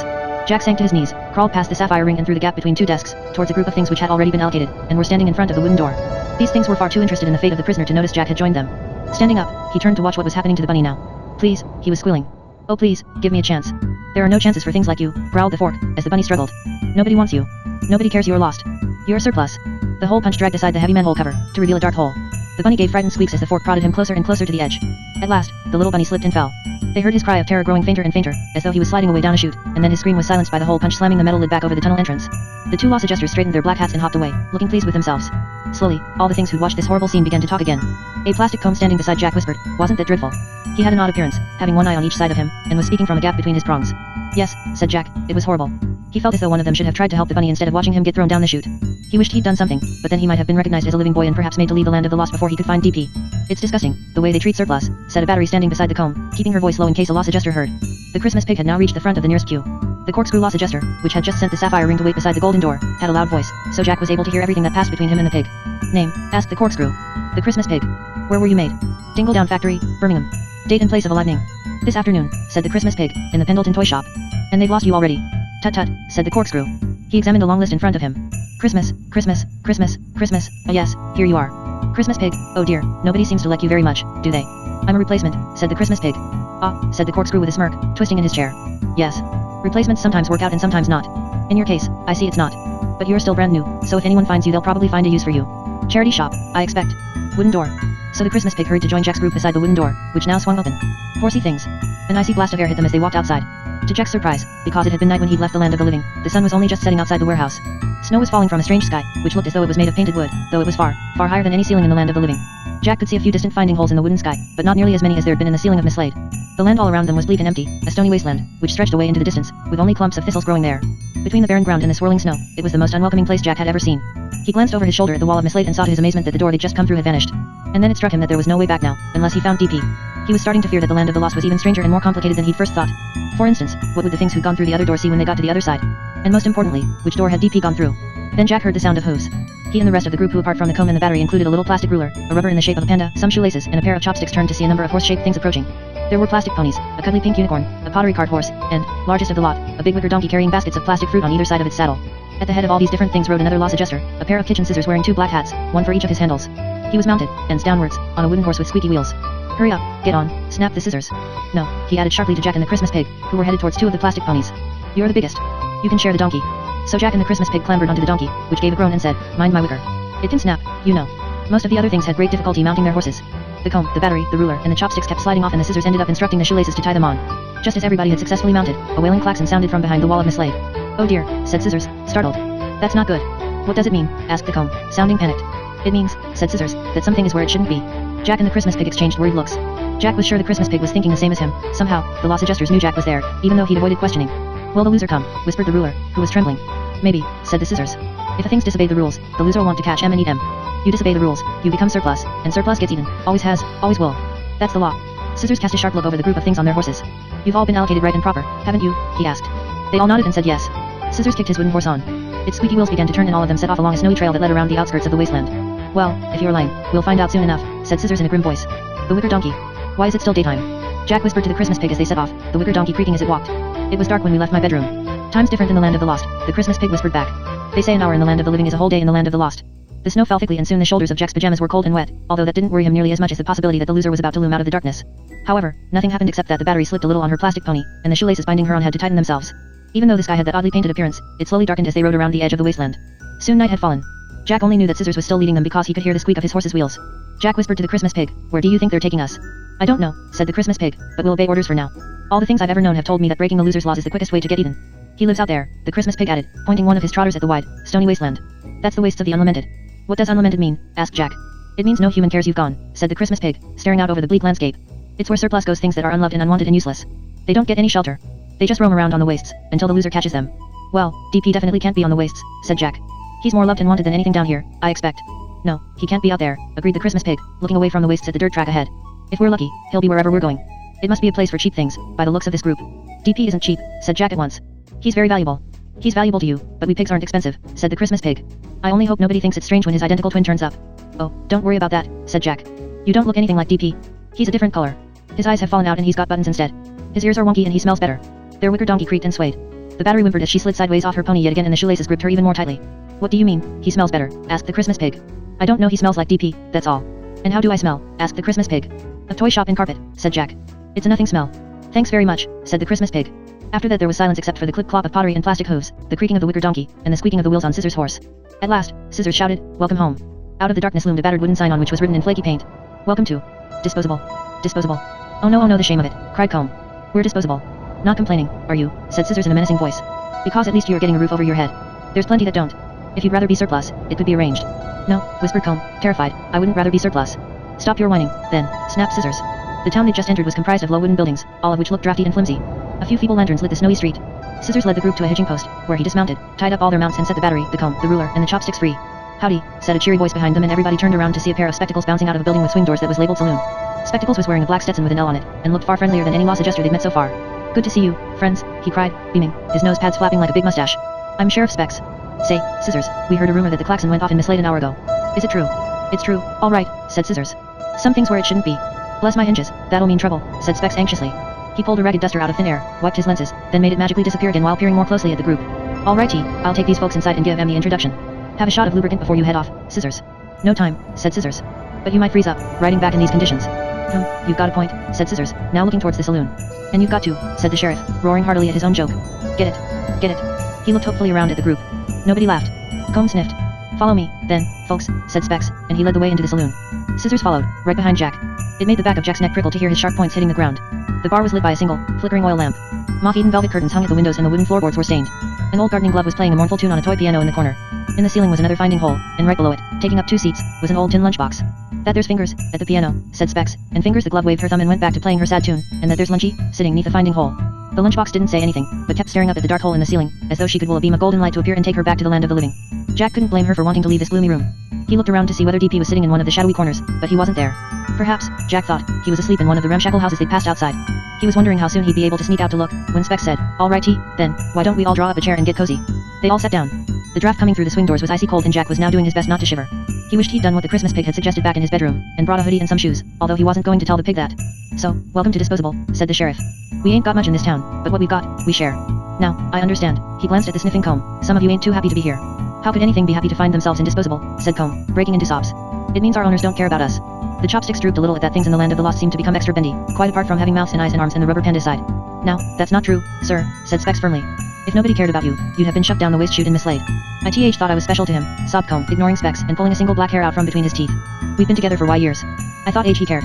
"Come on now, friend, buck up," said the sheriff gently. "We cheat, old things know how it is. Nobody's heart broke when we disappeared. We're easy to replace. But that doesn't make us worthless, no, siree," continued Specs. "There's still hope, lots of it. Why, any of you might be found at any moment." "I've never even been used," said Battery, looking glum. "You'd think I'd be worth more to the family than this. It's Christmas, after all. I thought I'd have a job for life inside the little girl's new remote-controlled car." "Well, now you know, Battery," wailed Comb. "You're worthless to them. We're all worthless. What you need is a good night's sleep, sir," said the sheriff, getting back onto his arms and inviting Comb to stand up, too. "Everything will seem better after you've rested. You hurry along to room number 16, now. Up the stairs, first on the right. Off you go, there's a good fellow." Comb looked as though he'd like to argue, but at that moment a horrible scream echoed down the street outside. Fingers, the gardening glove, stopped playing the piano. Specs, Scissors, and even Lunchy turned sharply in the direction of the wastes. "What was that?" squealed Comb. "What happens on the wastes is best ignored," said Scissors, who was now drinking his glass of lubricant beside the bar. "Just do as you are told and if you are lucky, you'll never find out what causes the screams." Adjustments. Once Comb had disappeared upstairs, Specs said, "Why don't Fingers play us some Christmas carols, brighten things up?" The gardening glove began to play A Little Town of Bethlehem, but it didn't really help. Jack could tell all the things were still thinking as he was of the scream. "Now," Specs said to the remaining newcomers, "the rules here are simple. Just stay within the town limits and keep cheerful. Never forget, at any minute you might be found or adjusted." "Adjusted," repeated the Battery. "What does that mean?" "It means your value up there has changed," said the sheriff. "Take your case, Battery. Nobody thinks they need you right now. But let's say they pull off the back of the little girl's remote-controlled car on Christmas Day and realize they haven't got enough batteries without you. That's when you become much more important to them. They'll start looking for you harder, and while they're looking, you'll be moved to Botherid's Gone. That's the next town because you've become that much more important to your owners. In Botherid's Gone you get your own little house, maybe even with a garden. But if you end up staying in Disposable forever, folks, then I hope you'll help me make this the happiest, most vibrant town in the land of the lost." Jack now felt certain DP must be in Botherid's Gone. They needed to get out of Disposable as quickly as possible and head there instead. "All righty, let's get you all bedded down for the night," said Specs. "I'm afraid some of you will need to share a room, because we're a little cramped in Disposable." "Nobody's as cramped as me," said a wheezy, echoing voice. Everyone looked around to see who'd spoken, but there wasn't anyone else in the bar. "That you, Haley?" said Specs, grinning in the direction of the lunchbox, who looked very embarrassed. "Yes," said the wheezy voice, which Jack now realized was coming from inside the tin box. "Can't I come out for a bit, please? It's so dark in here, and it smells of egg sandwich." "No," snapped Scissors from the bar. "You stay put. Things that are lost inside things that are lost must stay lost in the things that were lost. That's the law." Jack looked at the Christmas pig, but he didn't seem to have understood this any more than Jack had. "But it's horrible in here," wailed the voice. "It won't be forever," the lunchbox told her tummy. "Ha," said Scissors, with a cruel smile. "Don't kid yourself. There's probably a nice new lunchbox waiting under the Christmas tree for your owner right now. Pink, with unicorns on the lid, I expect." You think she'll bother looking for an old tin like you, once she's got something nice and new in plastic? With a sob, Lunchbox jumped off the 2 chairs and clattered away up the stairs towards the bedrooms, while the wheezy voice inside her said, "Ouch. Ouch. You're shaking me around." "That warranty kind, scissors," said Specs in a low voice. "Kind, spat scissors. It's the truth. Things need to know their place. That's how we all stay out of trouble." He poured the last drops of lubricant over the screw holding him together, then stalked out of the bar on his sharp points, into the swirling snow. Specs sighed, then told each new thing which number room they were to sleep in. One by one the things headed up the stairs, until only Jack and the Christmas pig were left. Now, Specs seemed to notice them for the first time. "We don't usually get things as new as you in disposable," he said, looking curiously at the Christmas pig. "What's your story, pig?" "Oh, we were lost together," said the Christmas pig. "We both fell out of our boy's pocket." "What kind of boy wouldn't look for 2 fine toys like yourselves?" asked the sheriff, peering from the Christmas pig to Jack. "What are you, anyway?" he asked, staring into Jack's face. "I'm an action figure," said Jack. "Pajama boy, with the power of sleep and dreams. I've got my own cartoon," he added, to make himself more important. "Your own cartoon, you say," said Specs, still gazing at Jack. Well. Remarkable detailing. So you both fell out of your owner's pocket." "Our owner's a very spoiled boy," said the Christmas pig. "He doesn't care about his toys, because he's got so many. As far as he's concerned, one stuffed pig is very much like another stuffed pig, one action figure much like the next.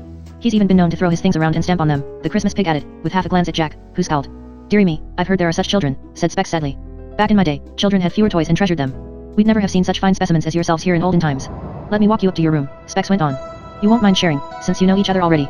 He led them upstairs and then along a dark, windowless upstairs corridor with numbered doors on either side. As they passed number 23, the door opened a crack and the tin lunchbox peered out. "Am I being adjusted?" she whispered. "Don't look like it, Lunchy," said Specs. "We normally hear about adjustments earlier in the day than this." The lunchbox sighed and closed her door again. "Poor thing," said Specs quietly, as they walked on down the corridor, finding it hard to settle in. "Sheriff Specs," said Jack suddenly. He had to make absolutely sure that DP wasn't here, so he ignored the warning look the Christmas pig was giving him. "Have you seen another toy pig here in disposable? He's around the same height as this pig, but he's got buttons for eyes and his ears are lopsided." "A pig with button eyes and lopsided ears," said Specs, pausing in the darkness to peer at Jack again. "No, son, I can't say I've seen any pig matching that description." Jack was disappointed but not really surprised. Specs pushed open the creaking door of bedroom 20. "Sleep well, fellas," he said. But he gave Jack a very suspicious look as he closed the door behind him. The plan. The moment Specs had gone, the Christmas pig rounded on Jack. "What did you ask him about DP for?" "Because that's why we're here to find him," said Jack. "Isn't it obvious he can't be indisposable? Why would you draw attention to us like that? And what was all that about having your own cartoon?" the Christmas pig added angrily. "Well, Pajama Boy's a stupid name," said Jack, just as crossly, "and there has to be a reason a factory made an action figure. Why would anyone make a plastic boy in pajamas? I only hope Specs doesn't tip off the loser that there's an action figure around here who's acting a lot like a living boy who's lost a cuddly pig," said the Christmas pig. "If the loss adjusters start asking other toys whether they've ever heard of Pajama Boy and his cartoon, we're really going to be in trouble. We mustn't do anything else to draw suspicion to ourselves while we're thinking up a plan."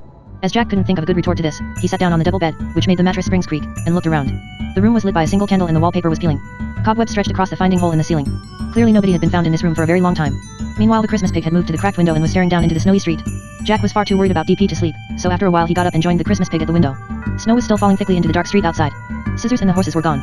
"Christmas pig," said Jack, after a long stretch of silence. Said the Christmas pig. "What does alivening mean? Is it like the waking up you told me about?" "That's it," said the Christmas pig, still looking down into the dark, snowy street. "And it happens when human feelings rub off on things." "It's not really rubbing off," said the Christmas pig. "The feelings come inside us. Alivening is what changes us from fabric and beans and fluff, or metal and wood and plastic, into something more. It can take a thing years to be fully alivened, but sometimes it comes all at once. That's the way it happened to me, today, in the toy shop. Holly and your grandpa were discussing which pig to take home to you, and when they chose me, I was alivened. That's when I began to mean something. The alivening is when we truly understand what we were made to do." "Is that why you want to belong to Holly?" asked Jack. "Because she chose you." "Yes," said the Christmas pig, after a little hesitation. "That's WH. But just then, noises in the street below made them both peer back out of the window. "Someone's coming," said Jack, scared. He could see more black hats at the end of the street. Were they coming to find the thing that shouldn't be here? 3 new loss adjusters, a razor, a chisel, and a penknife were coming down the street, each of them driving a funny-looking sledge or carriage, an old slipper pulled by a clockwork mouse, a shoebox dragged by a fuzzy toy dog, and a wooden cart with wheels, which was being pulled along by 2 elephant ornaments, one made of marble and one of brass. 3 passengers, a bus pass, a key, and a passport sat in each of the vehicles, behind the loss adjuster who was driving. As Jack and the Christmas pig watched, the carriages stopped beneath a lantern outside the saloon, and Sheriff Specs came bustling out onto the street to greet them. Slowly and carefully, the Christmas pig opened the window. It gave a little squeak, but fortunately, the new arrivals were making too much noise down below to hear it, and now Jack and the Christmas pig were able to hear what Specs and the loss adjusters were saying. "Howdy, friends," cried Specs. "I was expecting you an hour ago." "We got held up, there's a new checkpoint," said the penknife, who wore a furry black hat. "Haven't you heard? Seems there's a thing down here that shouldn't be in the land of the lost at all." "Shiver my screws, you don't say," gasped Specs. "When's the last time that happened?" "I can't recall it ever happening," said Penknife. "You seen anything acting oddly, Specs?" "Well, no," said Specs slowly. "Funny you should say that. I was just talking to a pair of toys who I thought was acting a mite oddly." Jack and the Christmas pig exchanged frightened glances. "Then you'd better contact captures, at once," said Penknife sternly. "The loser leave you as well as them, if it turns out they're the things that shouldn't be here. Anyway, here you are. 3 new citizens for disposable, from Bother It's Gone. Oi, you 3, he shouted rudely at the passengers sitting in the vehicles. "Out.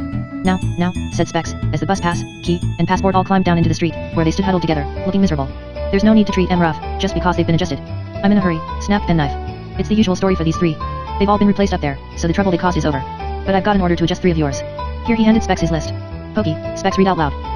"I had a hunch she wouldn't be with us long. Fingers, oh dear, said Specs sadly, we'll miss her at the piano. And bless my nose pads Lunchy, too. The mums realize her little girl's lost inhaler is inside her, said Penknife. The girl's got asthma. The mum's keen to find that lunchbox, now. Jack suddenly gripped the Christmas pig's soft arm. What? Whispered the pig. We could hide inside lunchbox and go to the next town. What if they make lunchbox open, at the checkpoint, said the Christmas pig. I don't know, Jack admitted, frightened at the prospect, but what if Specs reports us to captures? The Christmas pig thought for a few seconds, his snout crinkled up, then said, all right, but leave the talking to me and don't mention having a cartoon. Take the blanket off that bed, he added, it's cold out there. I told you, you should have put on something warmer. I'm fine, snapped Jack, but when the Christmas pig had turned his back, Jack sneaked the blanket off the bed and followed. Lunchbox. Jack and the Christmas pig crept out of their room and back along the dark corridor, the pig holding his belly tight, to muffle the sound of his beans, until they reached door number 23. Jack knocked softly and the old tin lunchbox opened it. Do you mind if we come in? Asked the Christmas pig. Not at all, Lunchbox said politely, though she sounded surprised. Lunchbox's room was quite as dark and shabby as the one they'd left, and even smaller. It looked over the back of the saloon, across the many low, wooden houses of disposable. Snow was still falling heavily past the window. Good news, the Christmas pig told Lunchbox. The adjusters have just arrived. If you can prove you've got an inhaler inside you, they're going to take you out of disposable. Well, of course I can prove it, cried Lunchbox joyfully and she let her lid fall open. Sure enough, inside sat a glum-looking inhaler, who said in a wheezy voice, if I'm the reason we're being adjusted, why can't I? But she didn't finish her question, because the Christmas pig had just jumped into the lunchbox beside her and covered her mouth with his trotters. Jack squeezed inside, too. It was very cramped and he could smell the egg sandwiches. That's extremely rude, said Lunchbox's shocked voice, from above them. You can't just walk in without an invitation. Shut your lid, said the Christmas pig fiercely. Or we'll tell them you offered to smuggle us to the next town, and you'll be chucked out onto the wastes for helping surplus. Get out. Get out, cried the lunchbox, jumping up and down as she tried to dislodge them, but Jack and the Christmas pig clung on. I'll tell them you jumped in and tried to make me smuggle you. It'll be our word against yours, said the Christmas pig. And what's more, if you don't help us, my action figure friend here will break this inhaler, and if the inhaler's broken, you'll never be adjusted. Pajama Boy's got remarkably fine fingers, you know. Perfect for breaking things. Even though the whole idea of getting inside the lunchbox had been Jack's, he now felt both frightened and guilty. He couldn't help feeling sorry for the lunchbox and he definitely didn't want to break the inhaler. He was also shocked at how mean the Christmas pig was being to these poor things, but before he could say any of this, there was a knock on the door. Lunchy, came old Specs' voice, from outside in the corridor. At once, Lunchbox slammed her lid shut, leaving Jack and the pig squashed together in the dark with the inhaler. Yes, they heard Lunchbox say in a quavering voice. Good news. You're being adjusted. Oh, came Lunchbox's muffled voice. Wonderful. You all right, dearie? You don't sound that pleased. No, I am. I'll just miss you, Specs. Well, now, said the sheriff, sounding touched. Ain't that sweet? But you'd better hurry. The adjustment team's running late. The lunchbox's lid was a little bit warped, which was lucky as it let in enough air for Jack to breathe, not to mention a tiny ray of light. Squashed together inside the dark tin, Jack and the Christmas pig felt the lunchbox hopping downstairs into the bar. Lunchy's tin bottom made such a racket crossing the wooden floor that Jack felt safe to whisper to the Christmas pig, who still had his trotters clamped over the inhaler's mouth. There was no need to threaten her like that. Do you want to find DP, or not? Of course I do, said Jack, but you were horrible. Says the boy who tried to pull off my head, said the Christmas pig. Stop going on about that. I've said I'm sorry. The lunchbox kept bouncing along, and Jack knew they'd reached the street when they heard the penknife's voice, quite close by. You there, Lunchbox, you ride in my wagon, as you're biggest. Here, Chisel, help her up. No, I can manage, said Lunchbox, sounding scared. Jack guessed she didn't want any of the loss adjusters to feel how heavy she was, when she was only supposed to have an inhaler inside her. She made several little jumps, then finally managed to land with a clunk inside the wooden wagon. Sorry I'm late, came a new voice. I'm so pleased to be going. Not that you haven't been kind, Specs very kind, but I won't miss sharing a room with Hanky. He hasn't washed since he got here. Poor fella, said the sheriff sadly. He's given up. Some things do, when they haven't been found for years. Well, good luck, Pokey. Goodbye, Fingers. Goodbye, Lunchy.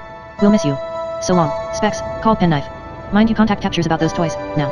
The wooden wagon moved off. Jack could hear the footsteps of the two heavy elephants crunching in the snow, the buzz of the clockwork mouse, and the occasional yap of the fuzzy dog. I'm going to let go of you now, the Christmas pig whispered to the inhaler. But if you scream or give us away, we'll make sure you get thrown onto the wastes with us. The inhaler gave a little puff, which seemed to be her way of agreeing, and the Christmas pig let her go. She drew a long wheezy breath, then whispered, you're both very rude and nasty, but it's also nice to see something apart from the inside of this tin, so hello and welcome. The three carriages moved on for what felt like at least an hour, and Jack was getting quite tired of the smell of egg sandwiches, when they heard a voice from up ahead. Halt. The wooden wagon trundled to a stop. Jack and the Christmas pig looked at each other and Jack could tell from the expression in the pig's little black plastic eyes that he, too, was scared. Documents, said a rasping voice. They heard the shuffling of papers. One Pokemon card, Pokey, owners realized could be valuable check, said the cruel voice. One gardening glove, Fingers, owner can't find new ones as comfortable check. One lunchbox, Lunchy, owners remembered there's an inhaler inside her. Something banged hard on the side of Lunchbox, who let out a yelp of pain. You in there, inhaler, snarled the voice. Yes, called the inhaler. Check, said the cruel voice. All right, you can proceed. Keep your eyes peeled, though, Penknife. We're on high alert. I suppose you've heard there's something down here that shouldn't be. Yes. Any description yet? Asked Penknife. Not yet, said the cruel voice. But I've never seen the loser so angry. You've seen him, said Penknife nervously. Oh, yes, said the cruel voice. He told me, the night for miracles and lost causes won't last forever. Once it's over, finders keepers. What does that mean? Asked Penknife. No idea, snarled the cruel voice. Just keep watch for anything acting strangely. With that, the wooden cart rolled on again. He dented me, Lunchy complained to Penknife. Well, that's hammer for you, said Penknife. Never looks when he can bash. He raised his voice to address all three passengers. You lot might as well get comfy and sleep, if you can. We've got a long way to go. The cart now started to move uphill. Jack, who found himself forced to the back of the lunchbox, managed to curl up in a corner, wrapped in the blanket he'd brought from disposable, with his face lying against the Christmas pig's soft head. It wasn't at all like curling up with DP, but it was comfier than leaning against the cold tin wall. Bother, it's gone. Jack jerked awake. Something soft was prodding him, and after a moment, he realized it was the Christmas pig's trotter again. The The cart was still moving. A ray of bright light was falling through the dent in Lunchy's lid. Inhaler was still fast asleep, making little wheezy noises. Time to get out, the Christmas pig whispered in Jack's ear. Penknives just said we're nearly at Bother It's Gone. We'll slip out of Lunchy, then jump off the back of the cart. What if we're spotted? Well, then, we'll just have to run as fast as we can. Ready? All right, whispered Jack, suddenly very scared. Lunchy, said the Christmas pig, prodding her side. Are you awake? Yes, she whispered back. Let us out, please, and don't forget, if you tell anyone you saw us, we'll tell them you helped us. Lunchy's lid clicked open. Clutching his belly to stop the sound of his beans giving them away, the Christmas pig climbed out of the lunchbox into the bright sunshine and Jack followed, leaving Inhaler snoozing behind them. Luckily, the wooden cart was last in the line of vehicles, and his penknife, who was driving, had his back to them. Nobody saw Jack and the Christmas pig emerge from the tin. I know you didn't want to help, but thanks all the same, Lunchy, the Christmas pig whispered, and he patted her gently on the lid. You were very rude, the lunchbox whispered back, but I hope the loser doesn't get you. Good luck. Slowly and carefully, Jack and the Christmas pig climbed over the back of the wooden cart, let themselves fall into the soft snow, then darted out of sight behind a clump of fir trees beside the trail. Looking around, Jack saw that the cart had taken them to the top of a mountain, from which they could look down on the wide stretches of the wastes of the unlamented. Disposable was no longer visible, nor could Jack see anything moving on the wastes. He supposed the loser had eaten all the latest arrivals, unless the poor things were hiding in clumps of thistles. Turning to watch the three carriages, he saw them disappear into the town, which was perched on the very top of the mountain. A glossy painted sign near Jack and the Christmas pig's hiding place gleamed in the sunlight. On it were written the words, "Welcome to Bother It's Gone." We'll wait till they're out of sight, said the Christmas pig. Then sneak into town and try and find a toy who might know DP. Once the carriages had disappeared, they hurried up the trail and into Bother It's Gone. The new town was nothing like Disposable. Everything was clean and well tended. The snow-covered houses were all as snug, neat, and pretty as if they were made of gingerbread, their front doors painted in different colors. The roads had been swept clear and multicolored Christmas lights were gleaming in more fir trees. In spite of being cold and shivery in his pajamas, Jack felt his spirits rise. He could just imagine DP living in one of these little houses. It definitely seemed like a place where things that were loved would be sent. Let's try this way, said the Christmas pig, pointing up a side street. It really was the prettiest little town Jack had ever seen. Through the snowy windows of the houses he glimpsed roaring fires and cuckoo clocks, thick rugs and comfy armchairs. The things they passed a school tie and some exercise books, a fountain pen and an old button looked far more cheerful than those back in Disposable. Jack was sure these things must be valued up there in the land of the living, to have been sent to live in such a nice, cozy place, yet he couldn't see any toys. Finally, he spotted a black chess piece, who was standing talking to a large old-fashioned address book, whose cover was decorated with roses. Let's ask the chess piece if he's seen DP. Jack said to the Christmas pig. Said the Christmas pig. I'm not sure. A chess piece isn't really a toy.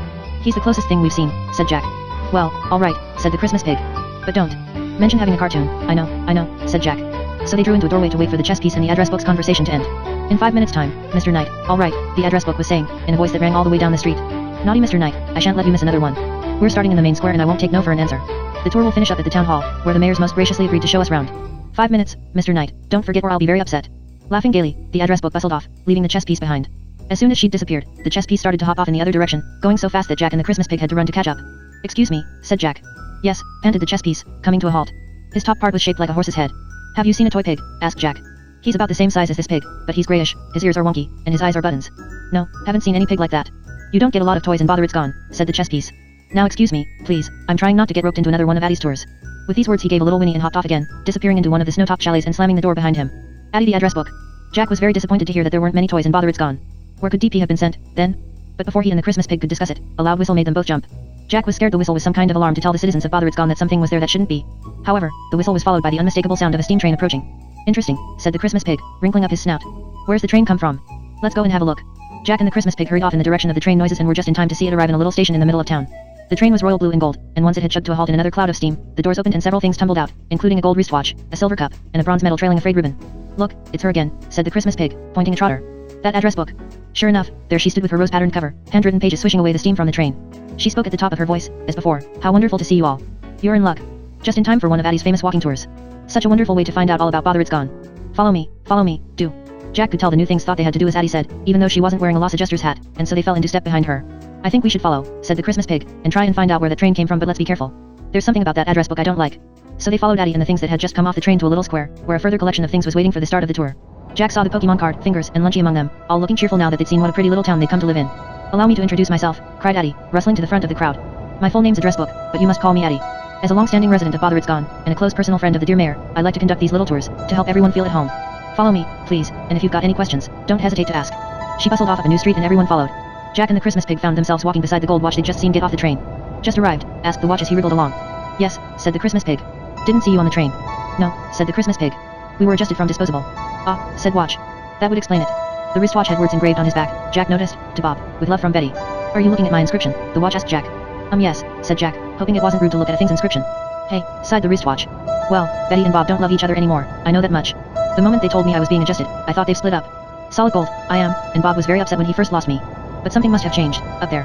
Bob clearly doesn't miss me as much as he did at first or they wouldn't have made me move out of. No talking at the back there, cried Addie. Or you won't get the full benefit of my tour. Now, we're just passing a rather nice chalet, one of the best in town and it so happens to be mine, she said, with a peal of laughter. And here to our left, the residence of a rather charming silver-plated bookmark. So important to have well-bred, well-read neighbors.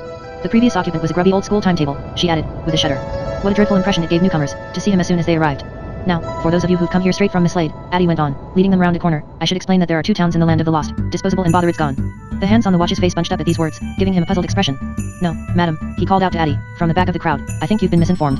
Metal, Cup, and I were sent here from. There are only 2 towns in the land of the lost, cried Addie, coming to a sudden halt and wheeling about to face the crowd, who all stopped so abruptly that some of them bumped into each other, and the silver cup toppled over and had to be helped upright again by a pair of furry mittens. 2 towns, repeated Addie, glowering around at them all. One for the good things and one for the bad. Disposable is for worthless objects, ones that are easy to replace, whose loss is barely noticed in the land of the living. But Bother It's Gone is for special things. Everything in Bother It's Gone caused our humans a great deal of trouble when we were lost.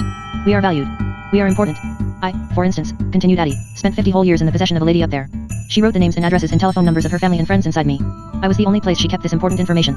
Addie flipped her pages and everyone saw the dense, spidery writing of the old lady. Imagine the trouble it caused when she lost me. Instead of looking sad, Addie burst into uncontrollable laughter. DP definitely isn't here, whispered Jack to the Christmas pig. Not if this is a place for things that are glad they made their owners sad. A low voice spoke suddenly in Jack's ear, making him jump. One thing I must beg of you, dear laddie. Please don't judge us all by horrid Addie. Jack looked round. A grubby sheet of paper with eyes and a mouth doodled at the top had joined the walking tour. As they all set off again, Jack asked the paper, who are you? My name is Poem. See my scribbled lines. She unfurled slightly to show them the words scrawled across her. And as I'm verse, I only speak in rhymes. Oh, said Jack. Have you just arrived here, too? No, I've been here ages, but today. I thought I'd join the walking tour. I'll pay a price for joining in, because you see, there's nobody old Addie hates, like me. Why does she hate you? Asked Jack. Because she's very mean and underhand. And I'm not scared to say so I'm banned. Sure enough, at that very moment, Addie, who just stopped outside a building with a little clock tower and double doors of polished wood, turned to talk to the crowd again and at once spotted Poem lurking at the back. Poem, she cried. Run along, now, dear, the mayor told you you're not allowed on my walking tours anymore. Oh, sorry to intrude, that slipped my mind, said Poem, grinning at Jack. Goodbye, dear, truthful Addie. You're so kind. Poem drifted away.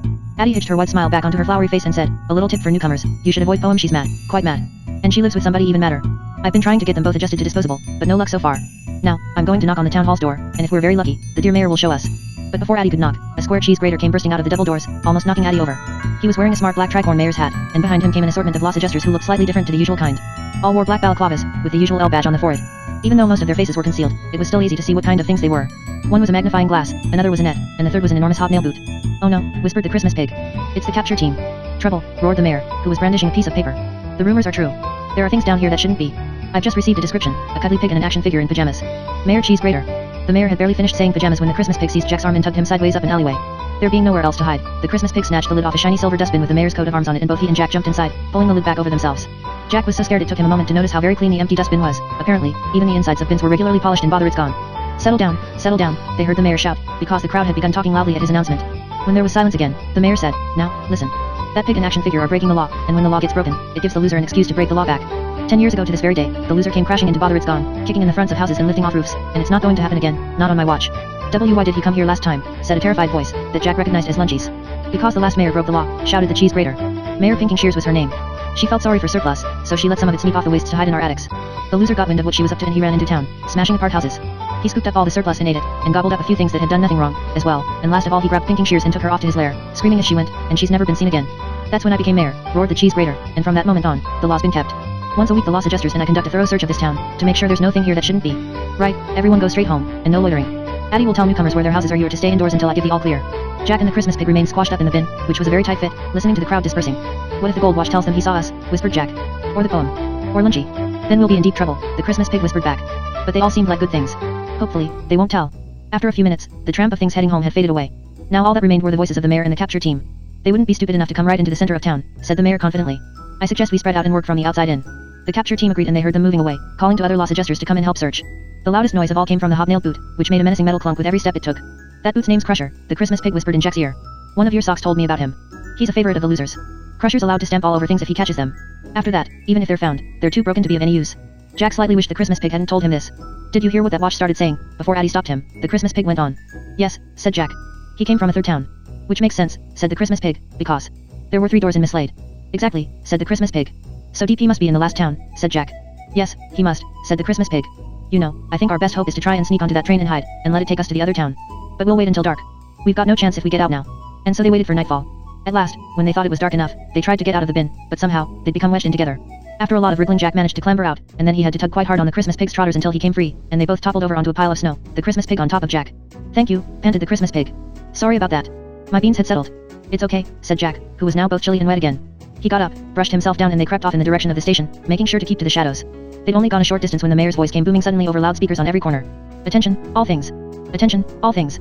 We believe the surplus pig and action figure have moved into the center of town under cover of darkness. Bolt your doors. Shutter your windows. Anybody helping the surplus will be given to the loser. Everywhere Jack and the Christmas pig looked, the jewel-bright patches of light from the curtained windows were blacked out, and they heard the clicks of hundreds of bolts being driven home. When Mayor Cheese Grater had repeated his warning a second time, a ringing silence fell over the town of Bother It's Gone. The things that lived there seemed suddenly too scared even to talk inside their own houses. Jack's breath made a cloud of mist in the icy air as they stole ever closer to the station. Shivering, he realized he'd left his blanket behind in the mayor's bin, but all he cared about now was getting out of Bother It's Gone, which no longer felt a friendly, cozy place at all. The station was in sight, just across the road, when they heard a rough voice up ahead. The Christmas pig pulled Jack into a dark doorway and Jack held his breath, so the mist wouldn't give them away. You four follow Spyglass to the western section. You lot go with Net and search the east. The rest of you, follow me. Jack heard the loss adjusters setting off in different directions, and again, the loudest noise of all was the stomping of the gigantic hobnail boot called Crusher. When at last the sounds had died away once more, Jack and the Christmas pig crept out of their hiding place and headed into the station. But all Jack's hopes were dashed, the toy train had gone. Oh no, now what? Jack whispered through his chattering teeth. Now, said a low menacing voice right behind them, it's crushing time. Crusher. Jack and the Christmas pig whirled around in at once. Jack realized that Crusher the hobnail boot had tricked them. He'd stamped on the spot to make them think he'd gone away. The boot came hopping nearer, and he was soon so close that Jack could see how two of his shoelace holes had become cruel little eyes. As the nails in his soul glinted in the moonlight, Jack thought suddenly of Mum. If he were stamped on and broken by Crusher, he'd never see her again. Without realizing what he was doing, Jack reached out and grabbed the Christmas pig's trotter. Wait, the Christmas pig begged Crusher, gripping Jack's hand in return. What for? Sneered the boot, hopping nearer. For the thing that's about to happen, said the Christmas pig. What thing? Growled Crusher. The thing, said the Christmas pig, that will change everything. You won't want to miss it. Wait, just wait. And then, to Jack's utter amazement, a shaft of golden light suddenly fell from the dark sky above, so that Crusher stood in a spotlight. The boot froze, then tried to escape the light, but it was no use. The column of gold began dragging him upwards towards the land of the living. How did you do that? Jack gasped to the Christmas pig. I didn't, said the pig, looking quite as stunned as Jack felt. But sometimes waiting works. Crusher's been found, they heard one of the loss adjusters cry from a neighboring street. They're here, yelled the boot, struggling furiously to escape the column of light carrying him higher and higher over the snowy rooftops. They're here, right beside the ST. But his voice was drowned out by the other loss adjusters, who were shouting congratulations at their old friend. Good for you, Crusher. We'll miss you, old chum. Happy booting, buddy. Never mind the fond farewells, shouted the grating voice of the mayor. Keep searching, we've got surplus to catch. Jack and the Christmas pig had just started to run up the nearest dark street when a dim light appeared to their left. A door had flown open, and an urgent voice said, quickly. Come inside, you'll thank me later. We can hide you. Poem and pretense. Without pausing to consider whether it was sensible to obey the voice or not, Jack and the Christmas pig hurtled through the open door, which closed behind them. From that dreadful grater, finished Poem. The hall of the house was dimly lit. Poem's scribbled lines were barely visible. You aren't going to give us to the loser, are you? Jack whispered. What kind of traitor do you take me for? You needed help, so I opened my door. Sorry, said Jack, I didn't mean. We're very thankful, the Christmas pig assured the Poem. Poem smiled. No harm done, dears. Suspicion's common sense. Now come into the parlor. They followed Poem into a small sitting room. Meet Pretense. Draped in a seat beside the fire was the strangest thing Jack had yet seen in the land of the lost. In fact, he couldn't make out whether it was a thing, a person, or a ghost. He had the shape and look of a teenage boy, though shrunk to the size of Jack and the Christmas pig, and you could see right through him. Gold medals hung around his neck and he had a lipstick kiss on his cheek. He was dressed like a rock star, with a black leather jacket and pointed boots. When he saw Jack and the Christmas pig, this strange thing jumped up and said, Hi. My friends at my old school called me Ribble. I've got a girlfriend who lives in another town. She's really pretty. We kiss a lot. These are the medals I've won for karate. I could kill you right now with my bear. Now's not the time, Pretense. Please save your lies, said Poem sternly. These things are running from the loser's spies. Pretense scowled. You can talk about lying. You're completely made up. Great poems tell the truth, your fibs aren't art, said Poem in a dignified voice. Turning to Jack and the Christmas pig she added. He can't help lying, but he's good at heart. Pretense glowered and kicked the edge of the rug. I could kill someone with my bare hands, if I wanted, he mumbled sulkily. I could. Please sit down by the fire, get warm and dry, Poem told Jack and the Christmas pig, ignoring her housemate. And then we'd like to help, Pretense in a dot. This is very kind of you, said the Christmas pig. Yes, it is, said Jack. Thank you. He took the armchair nearest the fire and stretched out his freezing hands and feet to the flames. Being made of paper, Poem was staying well away from the fire, but Pretense slumped back down in his chair and said, Poem told me she'd met you two on one of Addie's walking tours. I hate that address book. She's an even bigger liar than I am. Pretense, you never spoke a truer word, said Poem approvingly. To hear her talk, you'd think she'd only heard of Disposable and Bother It's Gone. Embarrassing, the way she carries on. So there is another town, apart from Disposable and Bother It's Gone, asked Jack. Of course. The one beyond the golden door. Which Addie knows, of that you can be sure. But Addie likes to think herself a queen. The most important thing there's ever been. And so she tells herself it can't exist. That wondrous place, the City of the Mist. Jack and the Christmas pig exchanged excited looks. The City of the Mist, did you say? Asked the Christmas pig. That's right. We know it well, Pretense and I. For once it was our home, I'm going to cry. Sure enough, a single tear leaped out of Poem's eyes and made an inky trickle down her page. Why aren't you still there? Asked Jack. Poem moved a little closer to the fire and smoothed herself out to show them the many crossings out and corrections all over her body. As you can see, I'm just an early draft. Imperfect trial of my poet's craft. And when she lost me, oh, her grief and rage. I need it back, she stormed, that precious page. She swore my loss meant she could write no more. And so they sent me through the golden door. And put me on a train of royal blue. And treated me with kindness, for they knew how deeply I was missed, but soon that changed. My poet tried again, she rearranged my words, my rhymes, my meter finally. She knew she'd made a better poem than me. The loss adjusters came and brought me here, where I'll remain forever, for I fear I've now become a curiosity. No longer does my poet cry for me. As Poem wiped her inky eyes, Pretense sighed and said, Poem and I have been friends since we met in the City of the Mist. My owner was a teenager. He had to move to a new school, miles away from all his old friends. He felt lonely, and frightened of that bully, Kyle Mason, so he made me. He pretended he could do karate and had a girlfriend and a cool nickname back in his old school, but the other teenagers soon saw through me. He didn't want to lose me, he was forced to. Losing me made him feel lost, at first. He missed me dreadfully, so I was sent through the golden door and mislaid, just like Poem. But as time went on, my owner began to miss me less. He slowly realized it was better to tell the truth and have people like him for who he really was. That's when I was adjusted and sent to bother it's gone. One day, I dare say, he'll be ashamed he ever had me at all, and when that day comes I'll be shoved out onto the W. What was that? Said the Christmas pig, and Pretense fell silent. From a few chalets away came shouts and bangs. Uh-oh, said Pretense. They're searching this street. The tunnel. We've got to get to the City of the Mist, said Jack. Because. Don't tell us why, it's safer far that way, said Poem. The less we know, the less we can betray. Will the train be back soon? Asked the Christmas pig. Not for hours, said Pretense. Your best chance is to cross the wastes of the unlamented on foot, but that's very dangerous. The loser has his lair in the middle of the wastes, and he hunts surplus by night. Of course, he added, perking up, if I came with you, I could karate chop him to death. Not now, Pretense, they're running out of time, said Poem. Turning to Jack and the Christmas pig again, she said. You've just one hope, a secret friend of mine. Though some may call her cracked, she's loyal and brave. And many are the things that she's helped save. For I'll confess, now we're all safe inside. You're not the only surplus we've helped hide. Sometimes, from the wastes we give things shelter. They need a break from running helter-skelter. We've also sometimes helped things run away. It's crazy for a hunted thing to stay. In bother it's gone, with our horrid mayor. Who rules by fear and doesn't care what's fair. And so I urge you both to trust my friend. For she's a thing on whom you can depend. When you say your friend's cracked, began Jack, worried. A little mad, but you two need a guide. Without her you've no chance. Many have tried. Then please, said the Christmas pig, as the noises of the lost gestures grew even closer and louder, introduce us to your friend. Poem gestured for Jack and the Christmas pig to follow her. Pretense jumped up too and came after them into Poem's bedroom. I could come with you and I could get my girlfriend to help. Just shift that rug and open the trapdoor, Poem told Pretense sternly. Then close it once we've gone. You know the score. Do your favorite thing when the doorbell rings. Pretend you've never seen these wanted things. Pretense opened the trapdoor beneath a rug. Poem dropped into the hole beneath being so light, she couldn't really hurt herself whereas Jack and the Christmas pig climbed down the ladder inside. Good luck. Pretense called after them. And I do have a girlfriend, and she's much prettier than Kyle Mason's. The trapdoor banged shut and Jack, the Christmas pig, and Poem set off along a narrow tunnel which ran steeply downwards, leading to the bottom of the mountain they climbed earlier on the wooden cart. Who made this tunnel, Poem? Asked the Christmas pig. A solid silver spoon, or so things say, said Poem. It happened long ago, before my day. He thought it quite beneath him, this small town. And so, by night, he dug and dug, straight down. The warnings of his friends that fool dismissed. His only goal, the City of the Mist. He never understood it's not your cost. That matters in the kingdom of the lost. But whether you once touched a human heart. And how it hurt them when you had to part. And did the spoon reach the City of the Mist? Asked Jack hopefully. He reached the wastes of the unlamented. Soon, his foolish plan the spoon repented. A hunting came the loser crossed the plain. The silver spoon was never seen again. The threesome continued down the steeply sloping tunnel in silence for a long time, until finally they reached a door in the rock, beside which hung a thick rope. Now ring the bell. Old Compass won't be long. She always heeds the summons of my gong. The Christmas pig pulled the rope and a tinkling bell sounded on the other side of the door. After a few minutes they heard something like a metal wheel turning over rock. The Christmas pig opened the door a crack and Jack heard a hearty voice say, more fugitives, Poem. Please help them cross the wastes, my dear old friend. Without your aid, they risk a gruesome end. Course I'll help, course I will, said the merry voice. You know how much I loves adventures. Wantin' to go to the City of the Mist, I suppose. Most things want to go there. Well, nicest city, innit? We would like to go there, yes, said the Christmas pig. Well, I can get you to the gates, said the voice, but I can't get you inside. Will that do? Yes, that's great, said Jack. He and the Christmas pig left the dark tunnel and stepped onto the wastes of the unlamented, at the foot of the mountain. The snow was falling thicker than ever. Jack turned back to Poem. Thank you, Poem. She leaned down to whisper a final word in Jack's ear. The loser hates the power of Christmas Eve. He swears, once midnight chimes, you'll never leave. What? Said Jack, startled. But Poem had already closed the door. Compass, who stood balanced on her brass edge, was only half as tall as Jack and the Christmas pig. Her glass was cracked and instead of pointing north, as it should have done, her pointer was hanging slightly askew.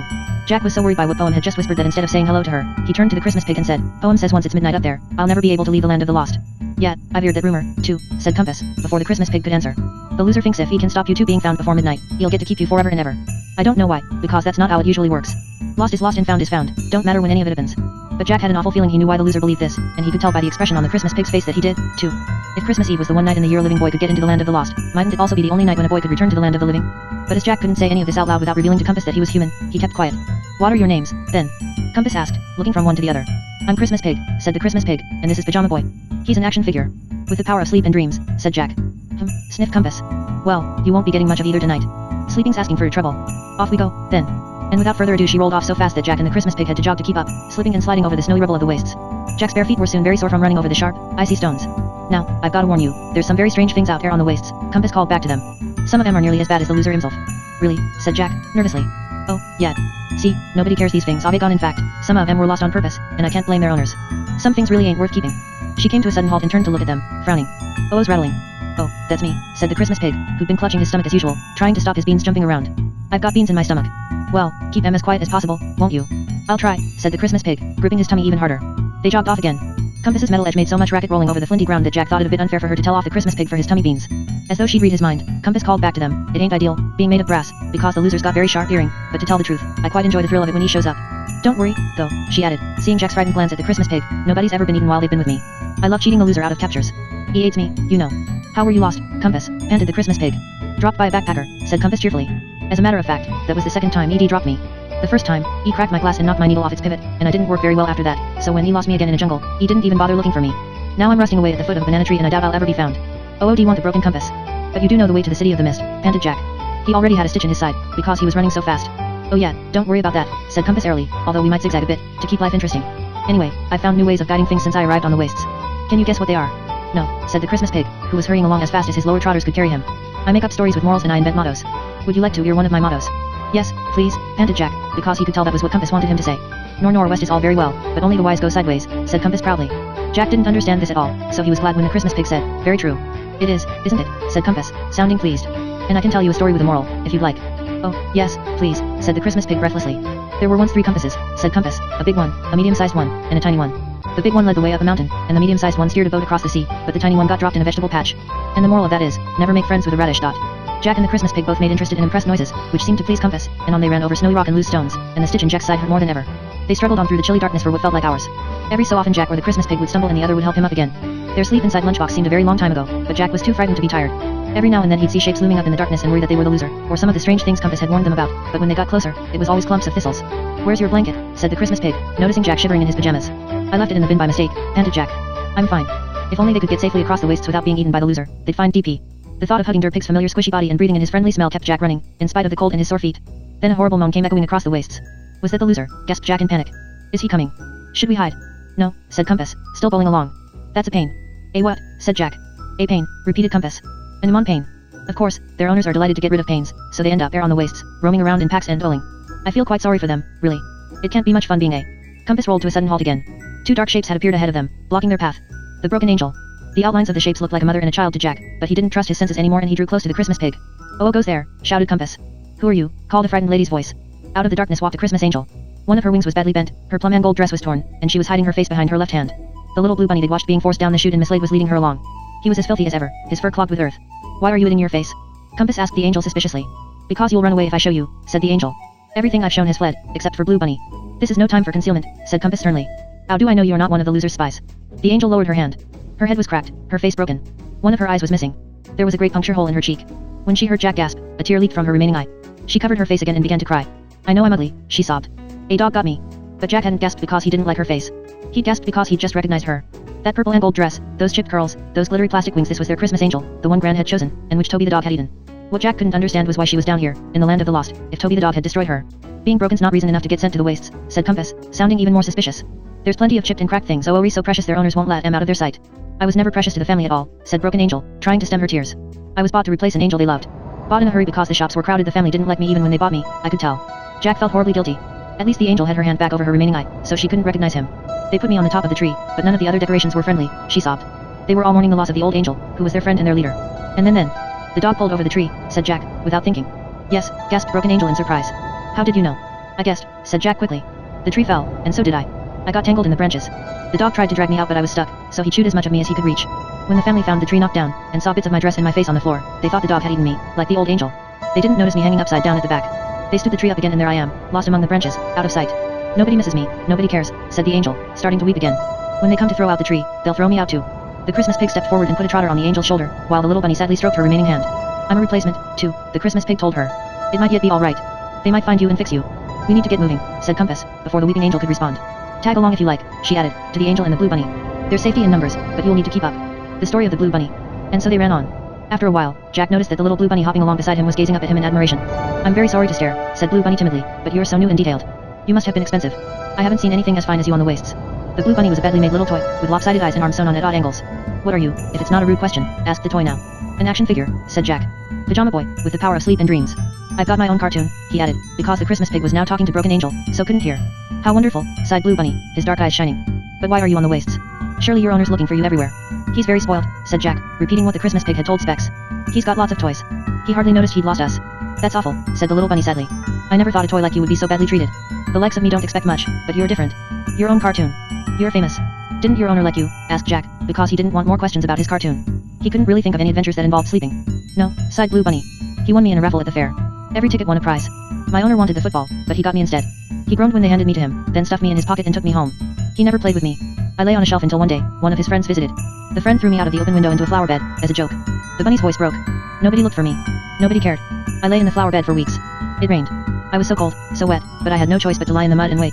I don't understand, said Jack. I was stuck between two worlds, you see, said Blue Bunny. It happens sometimes, if it isn't clear whether you've been thrown away or lost. I was stuck, belonging nowhere, frozen and dirty and waiting for my owner to remember me. If he believed me thrown away, I'd cease to exist. If he thought me lost, I would descend to the land of the lost. On Christmas Eve, Blue Bunny went on. The boy was packing a cuddly toy to take to his grandparents' house and suddenly he remembered that I was lost, but he didn't care, or think of looking for me. At that moment my fate was sealed. I fell straight down here, and the lost adjusters seized me. They shoved me down the chute that comes out in the middle of the wastes. I was alone and very frightened, but after a while I met Broken Angel. We've been wandering the wastes together ever since. It's been nice to have somebody who understands how I feel. That might sound silly to a thing like you. No, it doesn't, said Jack. I had a friend who always understood me, but then I lost him and it ruined everything. The Christmas pig glanced back at Jack, an odd expression on his face. Afraid the Christmas pig was about to tell him off for talking about DP, he changed the subject. Perhaps he will be found by somebody else, Jack told the Blue Bunny.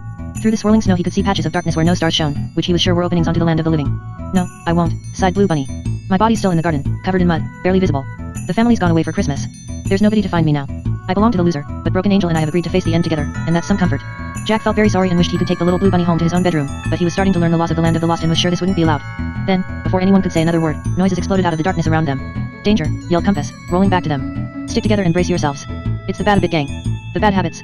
Compass, Jack, the Christmas Pig, Broken Angel, and Blue Bunny drew close together, back to back, as a swarm of dark shadows and fiery red dots began to circle them. Voices cackled and there was suddenly a nasty smell of smoke in the air. What are they? Asked Jack, very frightened. There seemed to be quite a number of the things. The fiery red dots looked like eyes and he could hear cackling and growling. I told you, Bad-a-Bits, said Compass. Watch out, because they often throw. Splat. An enormous slimy something hit her. What's that? Squealed Blue Bunny. It's a bogey, said Compass furiously, scraping it off herself as she rolled on the spot. I know that was you, Picker. The things surrounding them howled with laughter and several more giant bogeys came flying through the air, while Jack and the others tried to dodge them. Splat, splat, splat came the bogeys. Then something hard and sharp hit Jack in the face and he yelped in pain. What happened? Asked the Christmas Pig. They threw something pointy at me, said Jack, looking down at the sharp yellow object shaped like a boomerang. What is that? A bit of Chafinger's nail, said Compass. Will you stop it? She shouted at the jeering gang surrounding them. Or the loser will ear us and we'll all be eaten. That you, Compass, said a raucous voice. Who are you smuggling this time? The things around them now drew closer. Jack half wished they'd remained hidden. They were even odder than pretense, and a lot scarier. They all seemed to be bits of humans. Some were mounts, one was loudly chewing gum and others smoking stinking cigarettes, which made the glowing red dots and the nasty smell. There were noses, ears, a single finger, its nail chewed to a bloody stub, several oozing spots which were so disgusting Jack could barely look at them, and a couple of fists, which were pounding the ground in a menacing fashion as though they couldn't wait to start hitting someone. Still air, sugar guzzler. Compass said to the biggest of the mouths. You swore you'd be home for Christmas. Your owner didn't want you back, then. Give him time, said the mouth, revealing blackened stumps of teeth. There'll be chocolate and sweeties all around him now. He's bound to crack and start coughing again. Hang on a minute, said a strangely familiar voice just behind Jack. Don't I know you two? Jack's heart leapt. Even though he was furious at her, even though she'd thrown DP out of the car window, he'd never been so glad to hear that voice in his life. She belonged to home in the land of the living, and in that moment all Jack could remember was how kind she'd once been, when he felt very small and lost. Holly, he cried, spinning round. But Holly was nowhere to be seen. Instead, he found himself facing a fist as big as he was. This is strange, said the fist, in Holly's voice. What is, bully boss? Asked a giant ear, in a sly voice. It slid closer. I love hearing strange things. I'm down here because I chucked a toy pig like him out of the car window, said bully boss, in Holly's voice. And you look a bit familiar, too. He's an action figure, said the Christmas Pig quickly. Pajama boy, with the power of sleep and dreams. He's got his own cartoon, piped up Blue Bunny. The Bad Habits jeered. I bet it's rubbish, said Sugar Guzzler. No wonder they don't care he's lost, sneered Pixit. Fine talk from you, said the Christmas Pig. Your owners were glad to get rid of you. My owner will be back for me any moment, growled bully boss. I'm her mate, I am. She needs me. Why does she need you? Asked Jack. Because, stupid, said bully boss, I make her feel better. Her mom wants her to get to the Olympics. Trouble is, Holly doesn't like gymnastics anymore. She wants to do music instead. She thinks her dad might understand, but he's been stolen by her new stepbrother. Well, I make that stepbrother pay, see? He's got everything. He has a nice mom, and Holly's dad, and nobody making him win medals and telling him off if he doesn't. He deserves punishing. That's why I threw his stupid toy pig out of the car window. Jack was amazed. He'd never imagined Holly thought he was lucky. Only Holly feels really guilty now. She got rid of me and swore she'd never bully the boy again, but she will. Course she will, said the ear, in its nasty sly voice. My owner's just the same. She was caught reading her sister's diary, and vowed she'd never sneak around and eavesdrop ever again, but how else is she going to find out secrets? Secrets are fun. Secrets are my favorite thing. Who wants to hear a good secret I heard today, when I was sneaking around on the outskirts of Bother It's Gone? All the Bad Habits clamored to hear the secret. I was sitting in a bush on the edge of the wastes, said the ear. It's a good place to hear things, because the loss adjusters patrol there to make sure no surplus tries to sneak off the wastes and up the mountain. Get on with it, snarled bully boss. Well, they were talking about a couple of things that are on the run, said Sneaky. Things that shouldn't be down here in the land of the lost at all. And you know what those things are? What? Asked several of the mouths. A cuddly pig and an action figure, said the ear. Exactly like. But at that moment a gigantic boom echoed across the wastes. The ground shuddered and all the Bad Habits screamed. The hunt's afoot, shouted Compass gleefully. It's the loser. You four, stay with me. Now, run. The loser. Compass rolled off very fast and the Bad Habits scattered, shrieking, into the darkness, as did Broken Angel and Blue Bunny, but for a few moments Jack was so terrified he couldn't move at all. Two gigantic white searchlights were moving through the sky above the wastes. Their twin beams swept the ground, illuminating the many scurrying things that were running pell-mell away from the loser. The searchlights were his eyes, and they swung over the snowy wastes as the loser turned his giant head this way and that. He was so tall that Jack could actually hear the top of his head scraping on the high wooden sky as his blinding eyes scanned the ground for things to eat. It was hard to tell whether he was a giant man or a robot. He didn't walk on feet, but on steel points like a two-legged spider.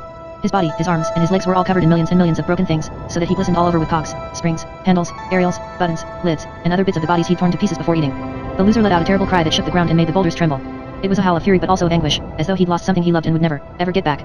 And then he swooped. An enormous hand with fingers like steel girders swished across the wastes, scooping up fleeing things. Jack heard their screams as the loser pulled them up into the air and examined them by the light of his pitiless eyes. "Jack, move," shouted the Christmas pig, seizing Jack's hand and tugging as the loser stooped again. The giant steel fingers flew past once more, coming so close to where Jack was standing that he saw the jagged fingertips, encrusted with glass and steel. Jack let the Christmas pig pull him along, but his legs felt numb with terror and he kept tripping. The beams from the loser's eyes were darting and flashing all around them, so that Jack became sick and dizzy and lost all sense of direction. At any moment, he was sure, he'd feel the giant metal hand of the loser closing around him and yanking him up into the air. "Where's Compass?" he cried as the Christmas pig pulled him on. "I don't know," shouted the Christmas pig. "Just run, we've got to find somewhere to hide."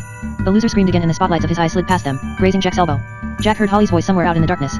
Please no, Ark." "Jack, come on," shouted the Christmas pig, because Jack had stopped running and was trying to pull free of his grip. "Holly," said Jack. "He's got Holly."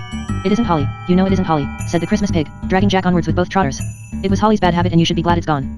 But Jack hated hearing Holly's voice so desperate and scared, and was only distracted when he spotted Broken Angel up ahead, running for her life, but stumbling over her torn dress, and unable to see properly through her only remaining eye. "Take my free hand." Jack called to her. "Oh, thank you," she cried. But as she stretched her unbroken arm towards him, the beams from the loser's eyes found her. The Broken Angel tripped and the loser pounced. His huge glittering fist seized her and she was lifted up into the air. "There's nothing we can do," said the Christmas pig fiercely as Jack tried to pull him backwards. "Run, Jack, run, or it'll be us next." "Thistles. Lie flat," said the Christmas pig, pulling Jack behind a large clump of thistles, so they were hidden in shadow. Huddled together on the snowy ground they peered through the spiky leaves. The loser's arms were now full of things and he was striding away from them, the ground shaking as he went. "The angel, the poor angel," gasped Jack, through numb lips.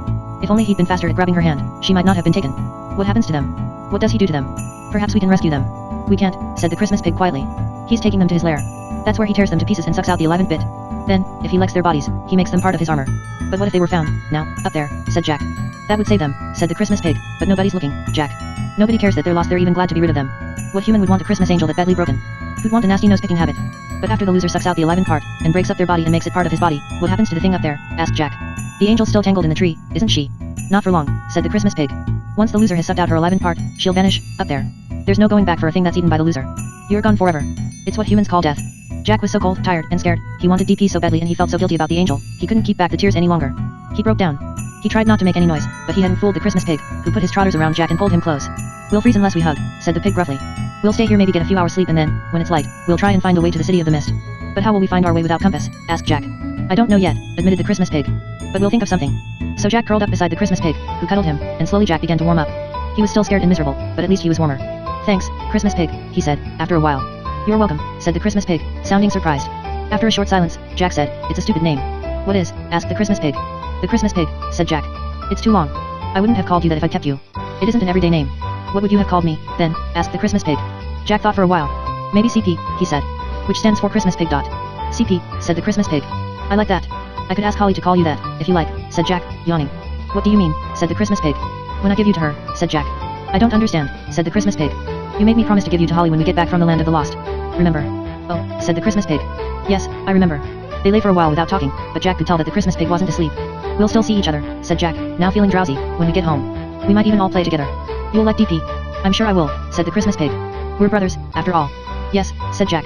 "I didn't think so at first, but you're quite similar, really." "Do you?" he yawned. "Do you think we'll find DP soon?" "I'm sure we will," said the Christmas pig. "You'll miss him forever, so he must be in the City of the Mist. It's the only place left to look." "Yes," said Jack. He was on the very edge of sleep, now, and he could almost imagine that he was cuddled up with DP beside him. The Christmas pig didn't smell new anymore, he'd become grubby from hiding in the smelly lunchbox in their long walk down the earthy tunnel to the wastes. "I can't wait to see DP. Won't he be surprised when he realizes I came all this way to rescue him?" said Jack. "He'll be amazed," said the Christmas pig. "No boy has done this for a toy ever, in the history of the world." Jack was on the very edge of sleep when he heard the rattling of the Christmas pig's tummy beans again. "Is the loser coming?" he whispered. "No," said the Christmas pig. "Don't worry. Sleep." Jack thought he heard a sniff. "Are you all right, CP?" "Of course I'm all right," said the Christmas pig. This was a relief, because for a moment, Jack had thought that the Christmas pig was crying. Train tracks. The sun was rising on the high wooden ceiling that was the sky in the land of the lost. Although it was only painted, it shone brightly enough to wake Jack as he lay curled up behind the thistles on the wastes. It had stopped snowing but was still very cold. The wastes of the unlamented stretched as far as he could see in every direction, covered in snow, the occasional clump of thistles swaying in a chilly wind. There was no sign of anything, not even the Christmas pig. Panicking, Jack struggled to his feet. "CP, he called. "CP, where are you?" "It's all right, I'm here," said the Christmas pig, hurrying back into sight. "I found something, come over here." He led Jack a short distance and pointed. "Look. Railway tracks. They must lead to the City of the Mist. Exactly, said the Christmas pig. The trouble is, without compass, I don't know which direction to go in. They looked up and down the railway tracks, but there was nothing to tell which way led to Bother It's Gone and which to the City of the Mist. A noise behind them made them jump. They wheeled around to see the Blue Bunny, as grubby as ever, although tears had made clean streaks in his muddy fur. It's you, he gasped. Oh, I'm so glad the loser didn't get you. He hugged first Jack and then the Christmas pig, which left both of them rather muddy. We're glad he didn't get you, either, said Jack. Where's Compass? Asked Blue Bunny. We don't know, said the Christmas pig. She rolled off into the dark and we weren't fast enough to keep up. Oh dear, moaned Blue Bunny. I hope she wasn't caught. And I'm so worried about Broken Angel. She told me to run as quick as I could, but when I looked back I couldn't see her anymore. I've been searching for her all night. She was my best friend. Have you seen her? No, said the Christmas pig, with a warning look at Jack. Blue Bunny, I don't suppose you know where these tracks lead, do you? I'm afraid not, said Blue Bunny, considering the train tracks. I'll tell you something strange, though. When the train is traveling that way, he pointed towards the horizon which was still dark, the things on board look sad. But when the train is traveling in that direction, he pointed towards the horizon that was glowing red and gold, from where the painted sun had risen, the things on board look happy. Jack looked at the Christmas pig and could tell he was thinking exactly what Jack was. This surely meant that the things traveling east, towards the place where the painted sun had risen, were journeying towards the City of the Mist rather than Bother It's Gone.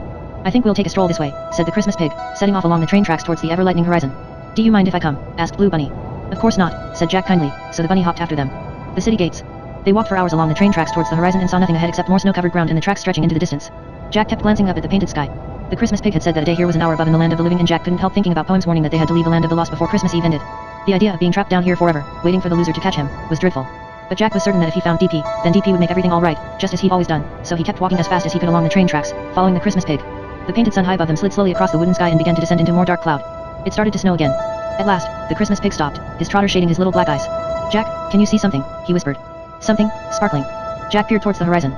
Sure enough, in the far distance, he could see something glittering. Is it the sea? He asked. They walked a little further and soon the misty outlines of a beautiful walled city took shape. They could see turrets and spires, and the golden roof of what looked like a palace. At last they got near enough to make out a pair of golden gates in the city wall. They were engraved with the same vines and flowers as the golden door back in Miss Slade. Now the train tracks were joined by a second set, which arrived from a different direction. Jack guessed the second tracks came directly from Miss Slade, carrying the things that had gone through the golden door. The Christmas pig held out a warning trotter. Lost adjusters, he whispered. Sure enough, a dagger, a nail file, and a fierce-looking nutcracker were marching up and down in front of the gates. These lost adjusters were wearing the fanciest black hats Jack had yet seen, tall helmets with long black feathers sticking out of them, while the LS on the hats were made of gold. Jack, the Christmas pig, and Blue Bunny crouched down out of sight behind another clump of thistles, the snow settling on their heads and shoulders as they stared at the gates, trying to think of a plan. Perhaps, Jack whispered, if we wait until the train comes along, we can jump onto the back of it. It'll be going too fast, said the Christmas pig. You'd get injured. Wait, you're trying to get in? Asked Blue Bunny in amazement. Jack nodded. They'll never let you, said Blue Bunny. We're surplus. We don't belong in such a fine place as that. That's where the things that are truly missed go. There's nothing very special about those gates, said the Christmas pig, ignoring the Blue Bunny. They seem quite ordinary. It's the lost adjusters who are the problem. They'll grab us and hand us to the loser the moment we show ourselves. If only we had a decoy. Do you just want to live in nice houses? Asked Blue Bunny. Or is there another reason you want to get in? Yes, said Jack, before the Christmas pig could stop him. Somebody I need is in there. He's called DP and he's my favorite cuddly toy. For a long moment Jack and Blue Bunny stared into each other's eyes and then Blue Bunny let out a long sigh of amazement. You're a boy, he whispered. You're real. He isn't, said the panic-stricken Christmas pig. He's an action figure called. It's all right, pig, said Blue Bunny. I won't tell anybody, I promise. You really came all the way into the land of the lost to find your favorite toy? He asked Jack, who nodded. Then I'll be your decoy, said Blue Bunny. It would be an honor. And before either Jack or the Christmas pig could stop him, the Blue Bunny scrambled out from their hiding place and gambled right over to the lost adjusters, who all stopped marching up and down and stared at him. Hello there, said Blue Bunny. Please could I come and live in your city? Don't be stupid, sneered the dagger, threatening to jab the bunny. Blue Bunny scampered away a short distance and tried again. Please let me in. I can do tricks. He tried to turn a somersault, but landed on his head, which crumpled his ears. The lost adjusters jeered, but they didn't even bother to chase him away. Just then, there were several loud bangs over their heads. Everybody, Jack and the Christmas pig, Blue Bunny, and the lost adjusters looked up. It sounded as though a gigantic ball was bouncing across the high-painted ceiling. This was the first time that Jack had heard a noise from the land of the living. There were very few finding holes over the waists of the unlamented, but it so happened that one of them lay directly overhead. Then, from a long, long way away, came a little girl's voice. She had an accent Jack didn't recognize. My ball's gone over the hedge. It's in next door's garden. Squeeze through and get it, then, Genie, said a lady's voice. Jack, the Christmas pig, the lost adjusters, and Blue Bunny continued to stare up at the big hole in the wooden sky, across which footsteps now echoed. Then they heard the little girl's voice again, louder and clearer than before. It landed in a flower bed. I'm glad they're not home. And then a golden shaft of light appeared and hit the little bunny, who stood transfixed, his mouth open, a wild hope gleaming in his dark eyes. Mum, said the girl's voice. I found a bunny. A blue bunny in the flower bed. The grubby blue bunny rose a few inches off the ground, tugged upwards by the golden light. He looked around in amazement, clearly unable to believe what was happening. Leave it where you found it, Genie, said the mother far above them. It'll belong to one of the boys. It must have been here for ages and ages, said the little girl's voice. It's all covered in mud. Blue Bunny rose a little higher in the shaft of golden light. Now he was hanging in midair. The three lost adjusters who were supposed to be guarding the gate were also astonished to see what was happening that they walked forward to get a better view of the hole above them, trying to catch a glimpse of the girl odd enough to like a muddy blue bunny. Mum, they've left him out here for weeks. They can't care about him. Please can I? Genie, no, not if it belongs to one of the boys, said the mother's voice. Now the nutcracker, the nail file, and the dagger were standing right beneath the suspended bunny, clearly astounded that a thing so dirty and badly made might have a chance of being found. Jack, now, whispered the Christmas pig. Run. But, it's our only chance, said the pig. We can get through the gates while they're watching the bunny. So Jack got slowly to his feet, then dashed towards the glittering gates, and the Christmas pig followed, holding his tummy. Still the bunny hung, suspended in golden light, between the land of the living and the land of the lost, and the lost adjuster stood open-mouthed beneath him, gazing upwards. Please, Mum, said the little girl's voice. Please let me keep him. We'll wash him and show him to the boys, and if they want him back I'll give him to them. They won't want me back, cried Blue Bunny in desperation. Oh, take me, please take me, let me be yours. But of course, neither the girl nor her mother could hear the bunny. Look at his sweet little face, Mum, said the girl. Jack heard a tiny clink behind him. The Christmas pig had pushed open the golden gates. Jack slid through them, still looking back over his shoulder at the bunny. Oh, all right, came the mother's voice, half amused, half exasperated. I just hope he doesn't clog up the washing machine. And with a sudden whoosh, Blue Bunny was whipped through the hole and out of the land of the lost, but not before waving a single muddy paw at Jack, a look of bewildered joy on his face. The city of the mist. On the other side of the gates were no streets, only a canal bordered by beautiful tall houses with wrought iron balconies. Floating on the water were a number of empty gondolas, which were moored to a striped post sticking up out of the green water. The snow dappled the boats and spotted the water with flakes. The nearest gondola had a dark blue velvet blanket folded on the seat. You first, the Christmas pig whispered to Jack. Get in the boat and hide under that blanket. Jack did as he was told, lying down in the bottom of the boat and dragging the thick velvet wrap over himself, which had clearly been provided to keep passengers warm. Jack felt the gondola wobble as the Christmas pig got on board, too, and wriggled under the blanket beside him. They lay curled up together, hoping nobody would notice the lumps in the velvet. Blimey, Jack heard one of the lost adjusters say. Only goes to show, said another voice. A dirty little bunny like that, found, said the third. When's the last time you saw a bit of surplus saved? Not for years and years. Well, I've said it before and I'll say it again, came the first voice. Kids is strange. Imagine that girl liking a muddy lump what had lain in a flower bed for ages. A distant whistle pierced the calm. Here it comes, bang on time, the voice continued. Train from Miss Slade. Jack lay very still, curled up beside the Christmas pig and listening to the sounds of the train chugging nearer and nearer. Soon the noise became deafening. Then, with a loud hiss and a screech of brakes, the train came to a halt. They heard the train doors open, and then the city gates, and then a lot of voices oohing and awing at the sight of the beautiful gondolas waiting to take them into the heart of the city. Welcome, welcome, the lost adjusters cried. This way, sir, watch your step there, your eminence, perhaps you should have a gondola to yourself, your highness. Jack had never heard lost adjusters treating lost things with such respect. Then Jack felt the gondola rock as something climbed inside and adjusted itself on the seat. Strong heat was suddenly beating down on the velvet rug, as though the thing in the gondola was on fire. Jack couldn't imagine what it might be. Would you like this, your highness, came the Nutcracker's voice from just over Jack's head. Jack and the Christmas pig clutched each other in terror, expecting the velvet wrap to be tweaked off them. No, thank you, I never feel the cold, said a lady's voice. There was a little more creaking of gondolas, and a few more careful there, your worships, and then a lost adjuster's voice rang out from what Jack guessed was the gondola at the front. Your highness, your eminence, your worship, my lords, ladies and gentlemen, welcome to the city of the mist. Please remain seated for our short journey and then we'll show you to your new homes. We need to think of a way off this boat once we're further into the city, whispered the Christmas pig, his snout snuffling against Jack's cheek as the gondola began to move. Could we dive off while nobody's looking, whispered Jack. What about this thing that's sitting in the gondola with us? It's bound to see us and raise the alarm. It's very hot, whatever it is, whispered Jack. I know, said the Christmas pig. It feels like a burning coal. I'm surprised it hasn't set the boat on. Without warning, somebody twitched the velvet stole off them. For a horrified moment, Jack couldn't see anything at all, because the gondola was full of a dazzling golden light. It was as though the sun was sitting beside them. I'm not a burning coal, said the same lady's voice as before, which came from the very middle of the blazing light. It was so bright that Jack had to close his eyes for a moment, but he could see the thing, even through his eyelids. I'm happiness. Happiness, repeated Jack. Yes, she said. Now do get up and enjoy the view. It's such a beautiful city. We can't sit up, Jack whispered, his eyes watering again as he tried to look at happiness. We aren't supposed to be here. I guessed as much, she said, but nobody will be able to spot you while you're close to me, because I'm so bright. Do sit up, and we can enjoy the ride together. Jack and the Christmas pig pulled themselves up onto the seat facing happiness. The heat she was giving off was wonderfully comforting after their hours spent on the snowy wastes, and as long as they didn't look at her directly, they were able to see their surroundings by her light. The city of the mist was unlike anything they'd seen so far in the land of the lost. The steps of the villas on either side of the canal ran down to the lapping water. It was dusk and strings of silver Christmas lights hung above their heads. From somewhere in the distance came the sound of a choir singing carols. There were many more finding holes over the city of the mist than there'd been on the wastes of the unlamented, and Jack was glad to see them. Once they found DP, they should be able to get back up to the land of the living quite easily. The gondolas passed under a stone bridge, across which a fat silver pocket watch was rolling, its reflection gleaming like a fallen moon. A glittering emerald necklace waved its clasp at the newcomers from an upper window, while a golden sovereign twinkled from a doorway. Jack craned his neck and looked all around, but nowhere could he see any old toys, and no hint of DP. There were, however, other things, almost as odd and magnificent as happiness. What are they? Jack asked the Christmas pig, as a gondola passed, going the other way. It contained a long coil of paper, on which lots of numbers were printed, and a golden throne. These two strange things were talking to each other in low voices. That paper is a lost fortune, said Happiness, turning to look. Some rich human up there has lost all their money. Fortune is talking to a lost kingdom. A long time ago, a monarch in the land of the living lost their throne. Jack's eyes were getting used to the extreme brightness of Happiness, and he found that if he peeped at her sideways, he could just make out the form of a smiling woman in the middle of the dazzling light. How were you lost? He asked shyly. Through carelessness, sighed Happiness. My owner is an actress. She's charming and talented, but she wasn't as kind as she should have been to the people she cared about, nor as hardworking as she might have been, even though she loved her job. Her gifts once brought her friends and success, but through laziness and selfishness they slipped away and now, sadly, she has lost me, too. How will she get you back again? Asked the Christmas pig. It will be difficult, said Happiness, because she's looking for me in all the wrong places, and as she isn't used to admitting fault, I'm afraid I may be in the city of the mist for a long time, perhaps forever. Are you going to tell me what you are doing here? Happiness went on. Or is it a secret? A secret, said the Christmas pig, before Jack could answer. I thought so. In that case, said Happiness, dropping her voice, you might want to get out here. We seem to be slowing down, but I'll glow extra bright, so they can't see you. Jack and the Christmas pig looked around. Happiness was quite right, the gondolas were definitely slowing down. Come on, Jack whispered to the Christmas pig, bracing himself at the thought of entering the icy water, we'll go over the side. Good luck, said Happiness. Jack and the Christmas pig climbed carefully over the side of the gondola, slipped into the freezing water and let go of the boat, which drifted away, with happiness blazing brighter than ever, so that nobody saw them go. Gasping in the icy cold water, Jack managed to swim over to some steps that led up to the canal bank. However, when he looked back, all he could see of the Christmas pig was his snout, which was bobbing on the surface. The Christmas pig was drowning. Followed. Jack swam back just in time to stop the pig from sinking forever. By using only one of his arms and kicking his legs hard, Jack succeeded in dragging the waterlogged pig through the water and up the stone steps. Thank you, Jack, panted the Christmas pig, whose toweling body was now greenish from the water. You're a very good swimmer.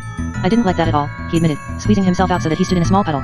Why didn't you tell me you couldn't swim? Asked Jack, who was shivering violently now that he was out of the water and standing in the falling snow. I didn't know I couldn't swim until I was already sinking, said the Christmas pig, and then the water was in my mouth, so I couldn't tell you. After wringing out his ears, which left them somewhat lopsided, the Christmas pig said, Come on. Let's find DP. One good thing about going in the canal was that the Christmas pig's tummy beans weren't making as much noise as usual, because they were stuck together. He and Jack set off through the narrow streets of the City of the Mist. Cobbled and lined with gorgeous villas, the alleys were just as beautiful as the waterways. Sparkling Christmas wreaths hung on doors and candlelit Christmas trees glowed in the windows. Jack and the Christmas pig passed a few things as they crossed snow-covered squares in the gathering darkness, but none of them seemed very curious about Jack and the Christmas pig. A magnificent diamond brooch in the shape of a unicorn bowed politely as he made his way into his villa, and a beautiful, gold-embossed book flipped her pages in a casual wave as she passed, but just as in Bother It's Gone, Jack was troubled by the lack of toys. Do you think they put cuddly animals in a different part of town? He asked the Christmas pig. Maybe, said the Christmas pig. This does seem a larger city than the others. I think we're getting near the place where they're singing carols, though. Yes, said Jack, who was still shivering from his icy dip in the canal. Do you think it's a party? Perhaps, said the Christmas pig. He squinted over his shoulder, looked as though he was going to say something, but seemed to change his mind. Come on, let's see if we can find out where the toys are. They walked on, but the further they went, the stronger Jack's feeling that they weren't alone became. Twice he glanced back and saw nothing, but on the third occasion he thought he caught a glimpse of something black, whisking away around a corner out of sight. CP, did you see that? Jack whispered. Yes, said the Christmas pig, who'd looked back at the same moment as Jack. I thought something was following us. I think we might be safer mingling in a crowd. Let's head for the singers. Come on, quick. The performers. They hurried on towards the place where the carols were being sung, and after a few minutes they found themselves standing in an archway which looked out onto a large and beautiful square, strung with gleaming silver Christmas lights just like the canals. A choir of instruments was singing in one corner of the square. All of them, from the French horns and the violins, to the flutes and the tubas, had human voices now, and Jack had never heard carols sung so beautifully. For just a few seconds, he forgot how cold he was in his sodden pajamas, and simply marveled at the wonderful sights and sounds. The square lay in front of a huge white palace, which had a golden roof and arched windows. On either side of the palace door stood two loss adjusters, a pencil sharpener and a mallet, who, like the loss adjusters guarding the city gates, wore black hats with long black plumes. A balcony stretched the length of the palace and Jack could see people-shaped things standing there, listening to the choir of instruments. Like happiness, each of these things was giving off light. One was scarlet, another green, and several were bright blue. Jack was too far away to be able to see what the figures in the middle of the colored lights looked like, but he knew they must be extremely important, to live in the golden roof palace. Meanwhile, right ahead of where Jack and the Christmas pig stood, was a crowd of other things packed together in the falling snow, their shadows long in the light of the dying day. They seemed to be watching some kind of performance that was taking place in their middle. Let's hide in that crowd, whispered the Christmas pig, glancing over his shoulder again. Keep your eyes peeled for DP. So they set off into the square, Jack's bare, frozen feet leaving footprints and the Christmas pig's trotters leaving round damp spots in the snow, and neither of them noticed the figure cloaked in black which slid out from behind a marble column to follow them. None of the things in the crowd took much notice of Jack and the Christmas pig as they sidled in amongst them. When at last they were able to see what the crowd was watching, Jack and the Christmas pig also stopped and stared. All the performers were transparent and human-shaped, just like pretense. A jester was juggling and doing backflips, while a little man with a long mustache was spinning plates on long poles. A chef was flipping pancakes, catching them every time, while a ballerina twirled in endless pirouettes. One old man was tying a long length of rope into complicated knots, and another was performing card tricks. What are they? Jack wondered aloud to a brand new smartphone standing beside him. Lost knacks, said the phone. Clever little tricks that humans can do but which, through age or injury, or memory, or lack of practice, they lose. Can't they get them back? Asked Jack. Sometimes, said the phone. Yesterday, a very clever magic trick was whooshed back up to the land of the living while we were watching. Very disappointing, because he hadn't finished. We're always sorry to lose knacks, because they put on a show for us this time every evening, but the knacks are just the warm-up act. Wait until you see today's talent. Sure enough, the lost knacks finally bowed to much cheering, and they ran, tumbled, bounced, and pirouetted out of the square and out of sight. Now a very large transparent lady, who was wearing a jeweled dress, strode into the middle of the square. Some of the onlookers cheered, but the phone groaned. You're out of luck. I was hoping for one of our stories. They're always very entertaining, but it's a voice. Voice took a deep breath and began to sing in a language Jack didn't understand. Her song echoed off the stone arches and palace wall, making Jack's ears ring. He supposed Voice must be very talented, judging by the way all the jewelry and fine books were sighing in admiration, but the phone leaned over to Jack and said, she was lost by an opera singer, up there. I'm not much of a one for opera. Think I'll be getting home. Phone hopped away. Jack would have liked to follow, because Voice's song was making his ears ring, but at that moment a thing whispered in his ear. Excuse me. Are you the ones who are looking for a toy pig? The king's invitation. Jack spun around to face a figure that appeared to be that of a woman. A black cloak hid her from head to toe, though violet light escaped from the hood and beneath the hem. Noticing that Jack had turned round, the Christmas pig did so too, and when he saw the cloaked figure, he took his trotters away from his ears and grasped Jack's arm, ready to run. Don't be alarmed, said the female voice from beneath the cloak. I was sent to fetch you by one who means you well. Was it Happiness? Asked Jack. Yes, Happiness, said the woman, but unless you want to get her into trouble, keep that quiet. A thing could get eaten for helping you too. You've caused a lot of trouble. Follow me, and I'll explain. The Christmas pig still looked suspicious, but they followed the figure away from Voice in the crowd, into the shadows beneath an archway. Here the mysterious figure threw back her hood. She glowed with violet light as Happiness had shone with gold, but gave off no heat. Her face looked older than that of Happiness, and rather less kind. Do you know where DP is? Asked Jack. I'm afraid not, said the woman, but the king does. His Majesty invites you both to dinner at the palace, where all will be explained. What king is this? Asked the Christmas pig suspiciously. The loser's in charge down here. Everyone knows that. The loser is in overall command, said the violet lady, but we have a royal family here in the City of the Mist. I am His Majesty's ambassador. If you really want to find your pig, the king is the only one who can help. I'd have thought you'd be glad of some shelter, at least, she added, because Jack's teeth were chattering and green water was still oozing out of the Christmas pig. It would be nice to get warm, Jack admitted, but the Christmas pig still looked suspicious. Would you excuse us for a moment, he said to the Violet Lady. Certainly, she replied, though she didn't seem pleased. I know she doesn't seem very friendly, but she must be good, if happiness sent her, Jack muttered into the Christmas pig's ear, once they'd moved a short distance away. He had trouble making himself heard, because voice was still echoing around the square, but at least that meant the Violet Lady couldn't eavesdrop. DP might be inside the palace.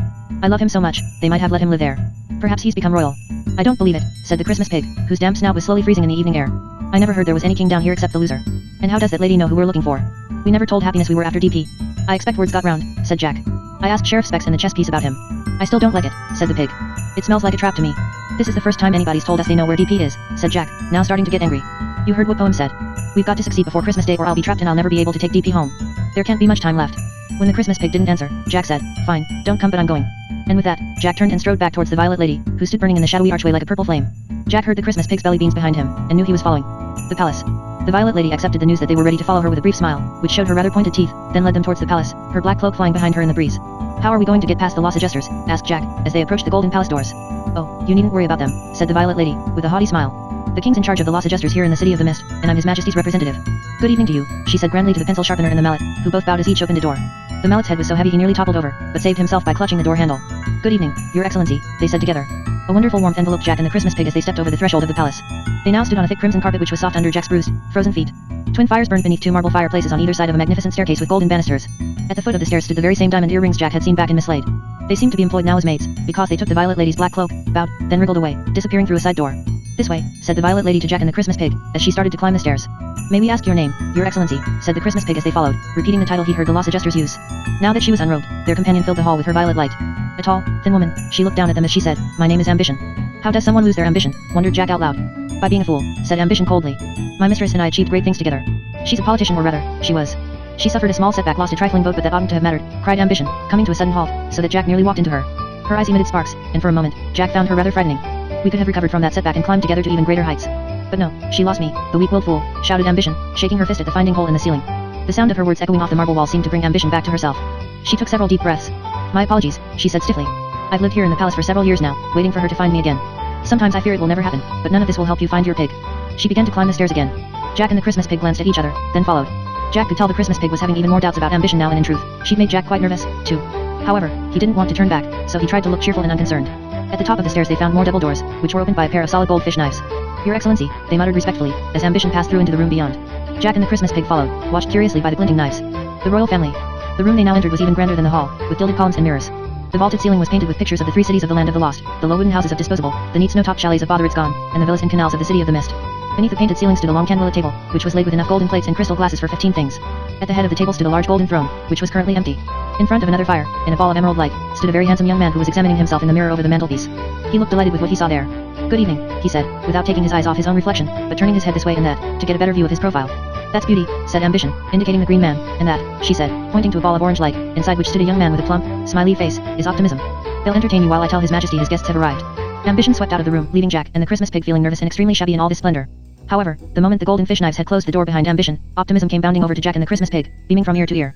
He had round, innocent eyes and, like happiness, gave off a pleasant warmth. After seizing Jack's hand and shaking it, and doing the same with the Christmas pig's trotter, he cried, Marvelous to meet you. What jolly good things you are. I feel as though I've known you forever. Let's be best friends. Hello, said Jack timidly. I hear you're looking for an old toy pig, said Optimism, bouncing excitedly on the balls of his feet. Yes, said Jack. Well, I'm sure you'll find him. Everything will work out splendidly. And you'll love our king.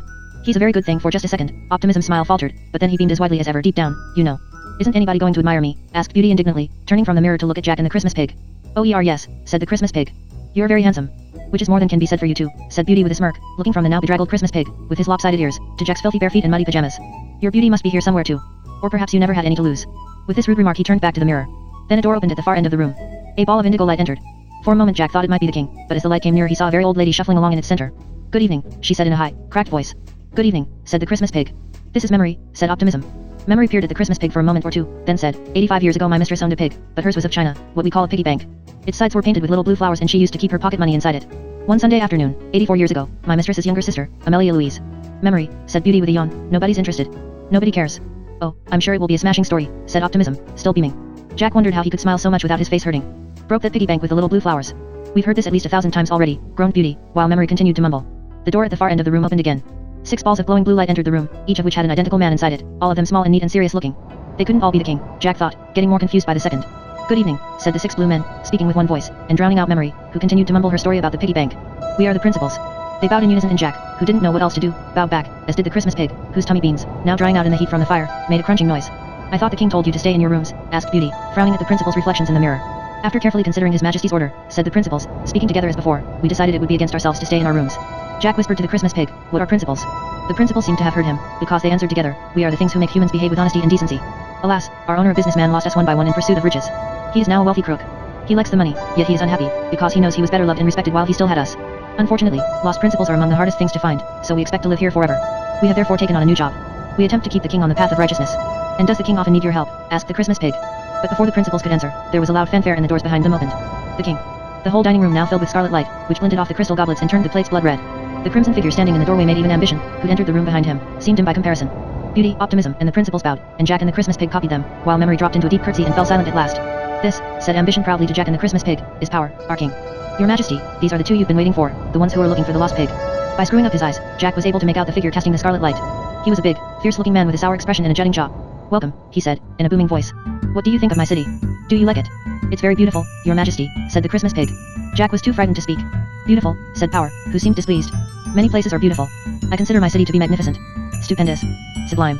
He thundered the last word and everyone jumped. It's those things too, squeaked the Christmas pig. Power turned to the principals. I thought, he shouted, I told you to stay in your rooms. It was against ourselves to stay in our rooms, repeated the principals, speaking in one voice as before. Power's huge hands balled themselves into fists and he ground his teeth. Jack and the Christmas pig both took a step backwards.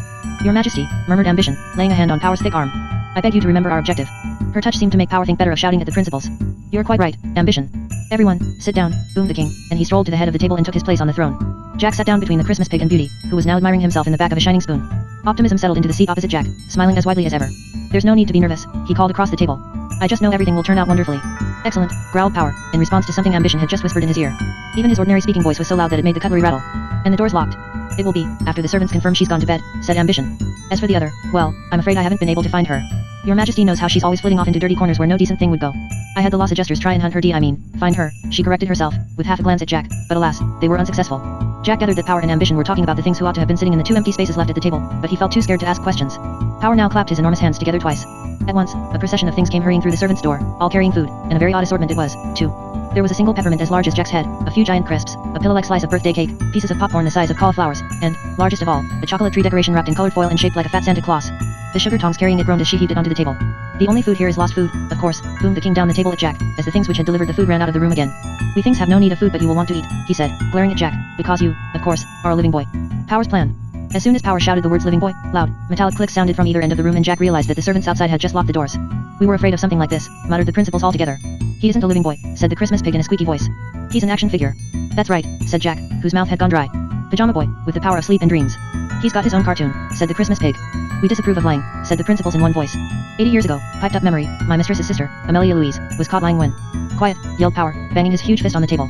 One of the crystal goblets toppled over and cracked. Memory fell silent again. Power got to his feet, burning a deeper, darker red than ever, and all the things around the table looked nervous except for Ambition, from whose eyes sparks were flying again, and whose pointed teeth were revealed in a wide grin. Do you know, thundered Power, staring at Jack, why I'm here, in the land of the lost? No, whispered Jack. Beneath the table, the Christmas pig stretched out a trotter to hold Jack's hand. My owner, said Power, beginning to pace up and down, lost me by failing to stamp down hard enough. He smacked one huge fist into the other hand, on his enemies. Together, we ruled an entire country. To keep me, my master kept the people, as Power bawled this word, he screwed up his face in disgust and hatred, in their proper places, which is to say, on their knees, he thundered, a mad look in his bright red eyes. But then, he bellowed, a boy like you dared challenge my master in public. And that child, shouted Power, gave the people courage to revolt. Power's voice rose to a scream. And I was sucked down here, to the land of the lost. Power, dear, said Beauty, do stop shouting. Quite apart from the racket, it makes you look awfully ugly. So you've lured us here to take revenge on living boys, have you? Asked the Christmas pig, still gripping Jack's hand under the table. Of course not, sneered Ambition. We aren't interested in petty revenge. Our aim is to do whatever we must to rise higher, to gain more prestige, to achieve greater success. To increase our power, roared the king. We know what you seek, the one called DP. Where is he? Asked Jack desperately. Do you know? Yes, I know, screamed Power. But you will never find him, never, because I am about to trade you to the loser. In return, he will reward me, and with Ambition as my queen, I shall rule still vaster territories, until my power rivals his own. Calmly, your majesty, calmly, said Ambition, laying a bony hand on Power's arm again. We need votes to proceed, remember. Now listen, all of you, she said, addressing Beauty, Optimism, Memory, and the principals. If we trade these two to the loser, he might give us things in return. Perhaps an enlarged palace, with even more mirrors. She glanced at Beauty, or guarantee he'll stay outside the city walls. We might even be allowed a say in who comes to the city of the mist. Occasionally something arrives that is not of the standard we expect. You all remember that scruffy poem, I'm sure, and that ghastly, common pretense. Beauty, how do you vote? You know, I'm awfully afraid this is going to turn into a fight, said Beauty, getting to his feet. And I never fight. One's hair gets messed up and, in severe cases, one's teeth may be knocked out. I shall go to bed. Vote without me.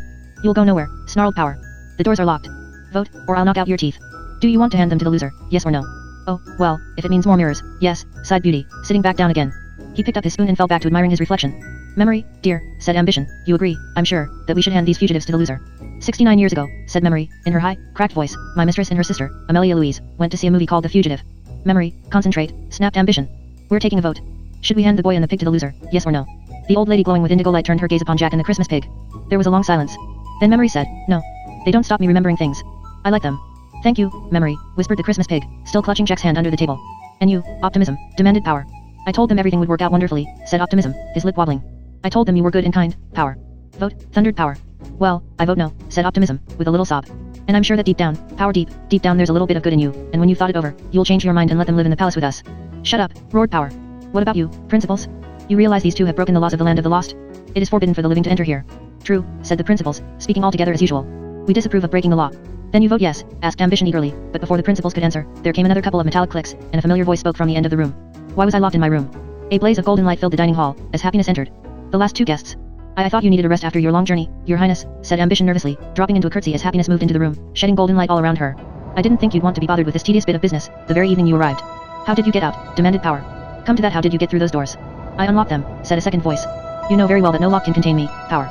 Jack hadn't noticed the second thing that had entered the room, because Happiness's radiance had blinded him for a moment, but now he saw a woman as tall as Ambition, though far more strongly built. She was very beautiful, but the soft pink light she gave off was less bright than that of the other things.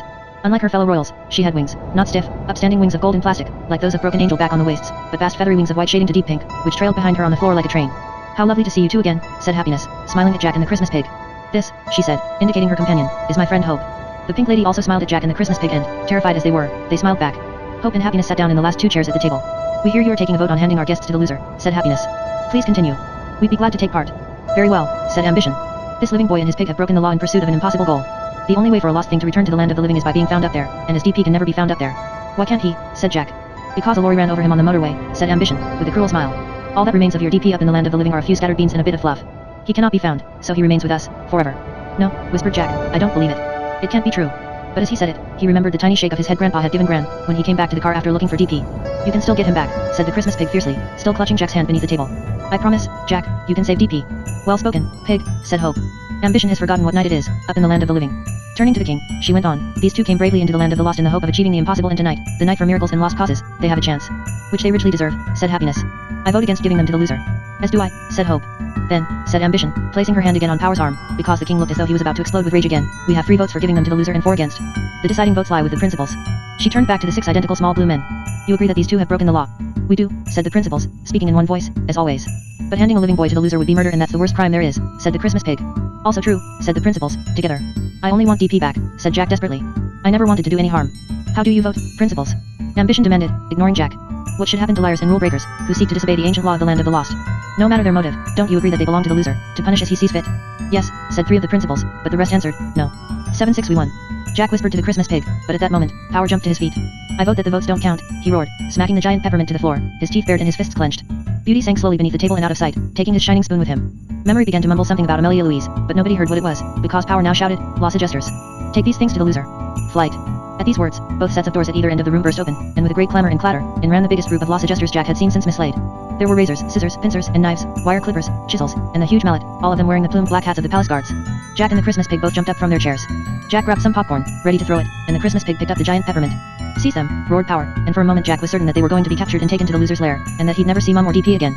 But then, to his amazement, Jack felt a warm, strong arm encircle him, heard a great whoosh of wings, and felt himself rising into the air, up above the roar and clash of all the metal things below. Hope had caught Jack up in one arm and the Christmas pig in the other, and she now flew on her huge wings across the room, while Power screamed in rage. Happiness increased her own dazzling light, confusing the things giving chase, and Hope flew through the double doors at the end of the room and off along a dark corridor. Where are we going? Asked Jack, clutching Hope's strong arm as they flew, while the Los Adjusters clattered along in pursuit. To DP, said Hope.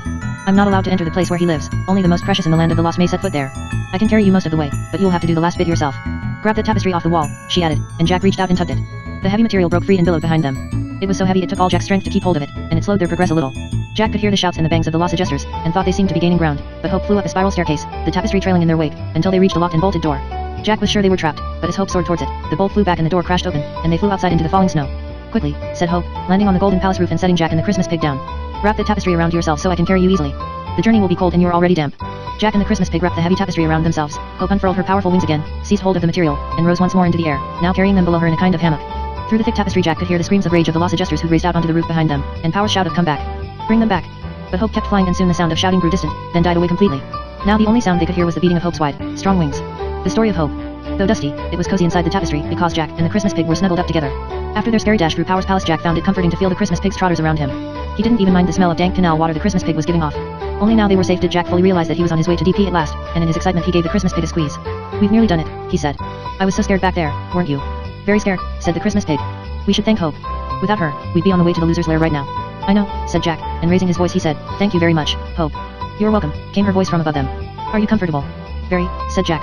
"We aren't too heavy for you, are we?" asked the Christmas pig. "Oh, no," said Hope. "I've carried far heavier than you." "How were you lost, Hope?" asked Jack.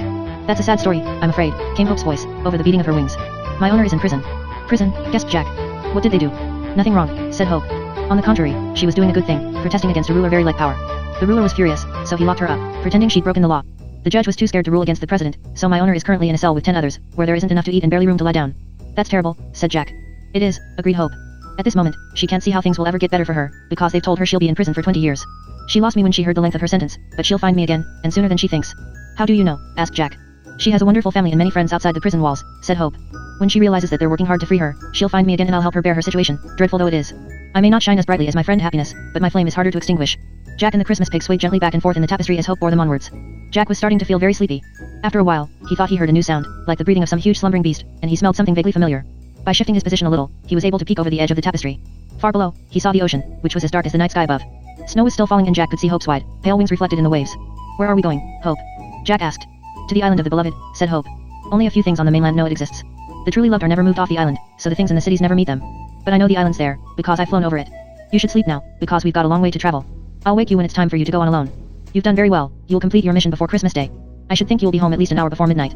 So Jack wriggled back down inside the tapestry, closed his eyes, and allowed his face to press up against the Christmas pig's. "All those lies Ambition told us, about me not being able to get DP back," he muttered into the Christmas pig's damp ear. "I want to thank you, too, CP. I'd never have been able to get DP back without you." "That's all right," said the Christmas pig, in a strangely muffled voice. "Sleep now. You heard Hope. We've still got a long way to go." Jack closed his eyes, squeezed the Christmas pig again, felt the familiar belly beans, and breathed in his satisfying, grubby smell. Soon Jack was on the verge of sleep, and on his lips he tasted a salty wetness, and knew he must be dreaming of the sea, far, far below. The island of the beloved. Many hours later, Jack was woken by Hope's voice calling him. "Jack, it's time," she said. "Get ready. I'm afraid you are going to get wet, but I can take you no further." Jack could barely open his eyes, because the light pouring in through either end of the tapestry was as blinding as that of Happiness. The tapestry itself had become hot and his pajamas were warm and dry again. Even his feet were warm. He realized they'd come to a place where the sun was shining brightly. "Ready," called Hope. "Wriggle out with your feet first, it's not a long drop, I've flown as low as I dare." "Come on, CP, said Jack. "You first," said the Christmas pig, and Jack, who guessed he was worried about jumping into the sea as he couldn't swim, said, "I'll be there when you hit the water, CP, don't worry." Jack wriggled down the tapestry hammock. The smell of the sea was stronger than ever now, and he could feel the heat of the sun on his bare feet. Taking a deep breath, he pushed himself out of the tapestry. As Hope had promised, the drop was short and seconds later, he found himself knee-deep in the crystal-clear sea, which was as warm as a bath. Looking around, he saw a beautiful island with swaying palm trees and soft white sand. The cloudless sky was periwinkle blue and dotted with many finding holes in there. Running down the beach towards him, ahead of a multitude of other old toys who'd rushed to see what was going on, was DP. "DP," shouted Jack, starting to laugh and cry at the same time. "DP, it's me." DP looked exactly as he always had, grey, wonky-eared and button-eyed, and he was beaming as he ran down the beach and into the sea. Jack splashed through the water, his arms wide open, and DP's button eyes were leaking tears, and then they reached each other and hugged as tightly as ever a boy and his toy hugged, and Jack breathed in DP's smell of bed and garden and of the trace of Mum's perfume, from where she kissed DP goodnight. "DP, I found you," sobbed Jack, and behind the old pig 100 battered old toys cheered and clapped their hands, their paws, and their hooves, and one little puffin turned a somersault. "Everything's all right again. Holly threw you and I was so angry and I knew you were alone on the motorway and I couldn't stand it and I yelled and smashed up my room." "I know, Jack, I know," said DP, patting Jack on his back. "But it's all right, now. You found me. Come into my house." With his worn old trotter around Jack's shoulders, DP guided him out of the sea onto the beach, while all the beloved things watching continued to cheer. "I live there," said DP, pointing to a little yellow beach house, "with somebody you know." To Jack's amazement, he saw the old toilet roll angel peering out of the window, a wide smile on his bearded face. The beach house was light, bright, and airy inside. Its windows gave a wonderful view over the sea and the palm trees. "It's so nice here, DP, said Jack. "It is, isn't it?" said DP. "And you remember our old friend Toilet Roll Angel?" "Yes," said Jack. "But I thought you were eaten by Toby the dog." "I was," said Toilet Roll Angel, who had a lovely sing-song voice. "He tore me to pieces. All that's left of me up there is a bit of wool, which you'll find under your second largest present, if you look. But I don't understand," said Jack. "You're here. The alive part of me, yes," said Toilet Roll Angel. "Mum loved me so much, I'm permitted to live forever on the island of the beloved." "But then," said Jack, turning to DP, as a horrible thought struck him. "Does that mean?" "DP, Ambition told me Lori ran over you." I'm afraid that's true, Jack," said DP quietly. "Grandpa put himself in danger up there, trying to get me back, but a lorry came along and ran right over me. Grandpa saw me burst. All that's left of me now in the land of the living are a few beans and a bit of dirty cloth." "But you're here," said Jack. I can touch you. I can feel you. I can smell you. Yes, said DP, leading Jack to a striped sofa and sitting down beside him. You made that happen, by loving me so much. This island's a familiar place to me, you know. Things that are deeply loved drop straight down onto the island of the beloved whenever we're lost. We don't even have to pass through Miss Slade. I've had friends here for years, because DP's old button eyes twinkled. Well, you did lose me quite a lot, you know, Jack. And does the loser never come? Asked Jack. Never, said DP. He isn't permitted to set foot on this island, and even if he did, he couldn't hurt us. Our human's love has made us immortal. But if you were burst by the lorry, how can I take you home? CP promised I could have you back again. Now DP and Toilet Roll Angel exchanged very serious looks. Well, my brother's right, said DP. You can take me back to the land of the living tonight, if you really want to. It's still Christmas Eve up there, the night for miracles and lost causes. However, CP, we did it, cried Jack, turning to the Christmas pig. But the Christmas pig wasn't there. The truth. CP.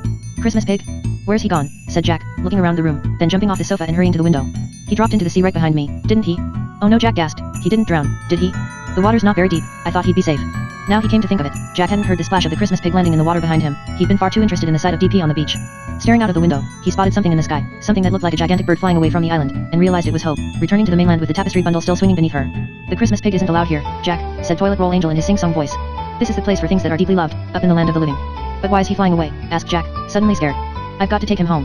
I promised to give him to Holly. Jack, said DP, placing his trotter around Jack's shoulders again, my brother always knew he wouldn't be able to return to the land of the living with you. Now that my body's been destroyed up there, the only way I can leave the land of the lost is if a toy just like me makes up the loser's numbers. The Christmas pig decided to take my place. Everything knows that's how it works, but I never heard of a thing volunteering to do it. Why would he do that? Whispered Jack. Why? He wanted to make you happy, said DP. He can't have done, said Jack in a very small voice. I threw him at the wardrobe. I stamped on him. I tried to pull his head off. He understood why you did those things, said DP gently. He was a replacement, and replacements, once alive, understand all about their owner from the very start. All that I know about you, he knows, and he's always loved you, just as much as I do. But why didn't he tell me? Whispered Jack, as his eyes filled with tears again. He pretended he could come back with me. He made me promise to give him to Holly. He fibbed because he didn't want you to feel bad about what he was going to do, said DP. CP's a modest pig. He knew your heart from the beginning and he believed he could never be to you what I am. So he decided to sacrifice himself, because your happiness was more important to him than his own. He should have told me, said Jack. There was a lump as hard as a peach stone in his throat. I thought we'd all be able to go home together. I thought I'd still see him. What will he do, when he gets back to the mainland? Go to the wastes, said DP quietly. If I'm to go free, then the Christmas pig must replace me in the land of the lost. As he's broken the law not once, but many times, anything that helps him now will surely be eaten. He always knew he'd have to face the loser if he was to save me. I fear his time is short. Jack turned back to the window, his eyes blurry with tears. Hope was now a tiny dot on the horizon. He should have told me. Jack repeated, as his tears spilled onto his cheeks.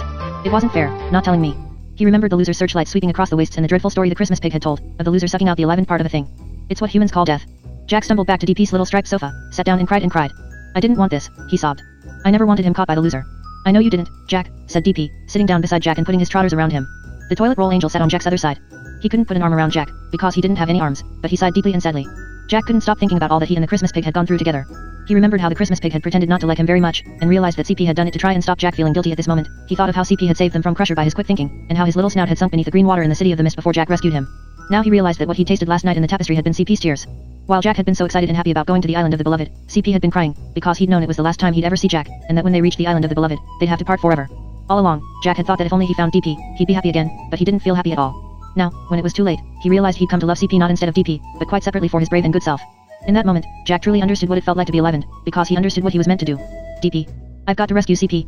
DP smiled, which made his snout wrinkle exactly the way CP's did. I hoped you'd decide that, Jack. I'm glad. Will you come with me? You know I can't, Jack, said DP quietly, putting his old grey trotter on Jack's hand. You can only take one of us home, but if you save CP, I'll be safe here, forever, on this beautiful island. It's a wonderful place and every day I think of you, and how grateful I am that you loved me. Jack threw his arms around his oldest friend. He'd needed DP so much, and for such a long time, it seemed impossible that he could let him go. But then Jack thought of CP, and how much CP needed him now, so he let go of DP and said through his tears, how will I get back to the wastes? Hope's gone. For a moment, nobody said anything. Then Toilet Roll Angel piped up, I think I know someone who can help. Follow me. A famous friend. Jack and DP followed Toilet Roll Angel out of the house facing the beach and off into the town that lay behind it. The buildings on the island of the beloved were all painted in ice cream colors, the streets were very clean, and the other old toys there didn't seem to be any other kind of thing here smiled and said hello as they passed. DP seemed to have lots of friends and there weren't any lost adjusters at all. They passed Christmas trees hung with shells and starfish, and shops selling buckets and spades, and a little market where you could buy beach balls and sunglasses. There was even a grooming parlor, where old toys could have splits in their fur sewn up and their eyes sewn back on, by dolls and teddies dressed as doctors. Here we are, said Toilet Roll Angel at last, pointing to a giant house made of wood, set in the very middle of town. The sign over the door said the grotto. As Jack had shrunk to the size of DP, and the door was human-sized, he had no hope of being able to reach the doorbell. Who lives here? He asked. You'll see, said Toilet Roll Angel. You two will have to knock. I haven't got arms. Yes, I'm sorry about that, said Jack. I was only 4 when I made you. So Jack and DP hammered on the base of the door, but only Jack's knocks made any noise, because DP's trotters were too soft. Jack could hear footsteps on the other side of the door, very loud footsteps, as though they were made by a giant. At last, the door creaked open. There, towering above them, stood an old man with a snowy white beard, dressed in a white vest and scarlet trousers. Santa, gasped Jack. What are you doing here? said Santa, who for a moment seemed at a loss for what to say. Well, Things deserve Christmas too, you know, so I keep a holiday house here. But a living boy in the land of the lost? I never would have believed it. In fact, I didn't think it was possible. It's only possible tonight, said Jack, if it is still Christmas Eve, up there. Yes, said Santa, checking his watch. Yes, there's still about an hour to go. Thank goodness. Then, please, said Jack, could you help me rescue the Christmas pig, so I can take him home? He's gone to the wastes of the unlamented, and I've got to save him from the loser. Ah, said Santa. He stroked his beard for a moment or two, then sighed and said, that's something I can't promise, I'm afraid. Oh, said Jack, biting his lip to stop himself crying again. I'm not allowed to set foot on the mainland, you see, explained Santa. The loser and I, well, it's complicated, I give and he takes. Up there, I mostly have things my way. Here below, he has his. I can fly you to the wastes of the unlamented in my sleigh as long as I don't land, but then I'll have to leave you. Are you sure you wouldn't rather go home to your bed? It would be far safer and I could make that happen, easily. No, said Jack, shaking his head. I've got to save the Christmas pig. In that case, said Santa, you're a very brave boy, and I shall ready my sleigh. Wait there. Santa went back inside his house and closed the door, and Jack, DP, and Toilet Roll Angel waited in the sunshine for him to reappear. There was an odd feeling between them. Jack was still fighting back tears. There was so much he wanted to say to DP, yet he couldn't find the words. At last they heard the sound of hoofs and jingling, and around the corner of the wooden house came Santa, now wearing his hat, jacket, and boots, leading the 8 reindeer who were pulling his sleigh, which was piled high with presents. When they saw the sleigh, not to mention Santa with his hat and boots on, the toys passing by crowded around to watch him take off, and with so many things watching, Jack found it even harder to put into words all he wanted to say to DP. Ready, Jack? Asked Santa. Yes, said Jack. I just want to say goodbye. He turned to Toilet Roll Angel. We'll miss you at the top of the tree. Thank you, Jack, said the angel in his sing-song voice. I'll miss being there. Jack turned to DP. I wish you could come home as well, he whispered. For the very last time, DP put his trotters round Jack's neck and Jack breathed in his grubby smell of hiding places, and of the warm cave under the blankets, with a trace of Mum's perfume from when she kissed him good night. Losing his part of living, whispered DP into Jack's ear, his snout snuffling against Jack's hair. But some of us live even though we're lost. That's what love does. I'll always be here, on the island of the beloved, and when you hug the Christmas pig you'll be hugging me, too, because we're twins, Jack, and everything he feels, I feel too. But if you want to save him, DP went on, you must be quick. Of all the things on the wastes, the loser will most want to capture the Christmas pig, as a warning to any replacement who tries to cheat him in the future. Goodbye, DP, said Jack, as he let go of his oldest friend. Jack was so small now, Santa had to lift him up onto the sleigh. I'm glad I've seen where you live, Jack called down to DP, wiping away his tears again. I always knew you loved the beach. I do, said DP, his button eyes as wet as Jack's. Good luck, Jack, and give my brother my love. Thank him for what he tried to do. Tell him he's the best and bravest pig there ever was. The sleigh ride. As the sleigh began to move, even more toys came rushing out of their houses to watch. The reindeer broke into a gallop and the warm wind whipped through Jack's hair. He looked back, DP and Toilet Roll Angel were growing smaller and smaller, and then, with a jingle of harness and a rush of hot air, the sleigh took off, and Jack watched the island of the beloved shrink below them. Soon, it was no more than a golden speck in the wide blue ocean. Quite apart from Santa being much bigger than he was, because Jack was still the size of a toy, he was the most famous person Jack had ever met, which made him feel quite tongue-tied. Fortunately, Santa didn't need any encouragement to talk. After I've dropped you off, I'll have to go up there, and get busy delivering presents, he said, smiling down at Jack. How do you get all around the world and deliver so many toys in one night? Jack asked. He'd often wondered this. Ah, said Santa, his eyes twinkling, that's a secret, I'm afraid, but it involves magic, as I expect you've guessed. I thought so, said Jack, nodding. You, of course, asked for a new bike, said Santa. Yes, said Jack. But I don't really care about the bike, as long as I get the Christmas pig back. Well, if you do manage to rescue him, be sure to take him for a ride, said Santa. He's a pig who greatly enjoys bike rides, though he doesn't know it yet, being so new. That makes sense, said Jack, imagining pedaling fast down his street, with the Christmas pig tucked down the front of his hoodie, CP's head poking out of the top. He's quite a daring pig, isn't he?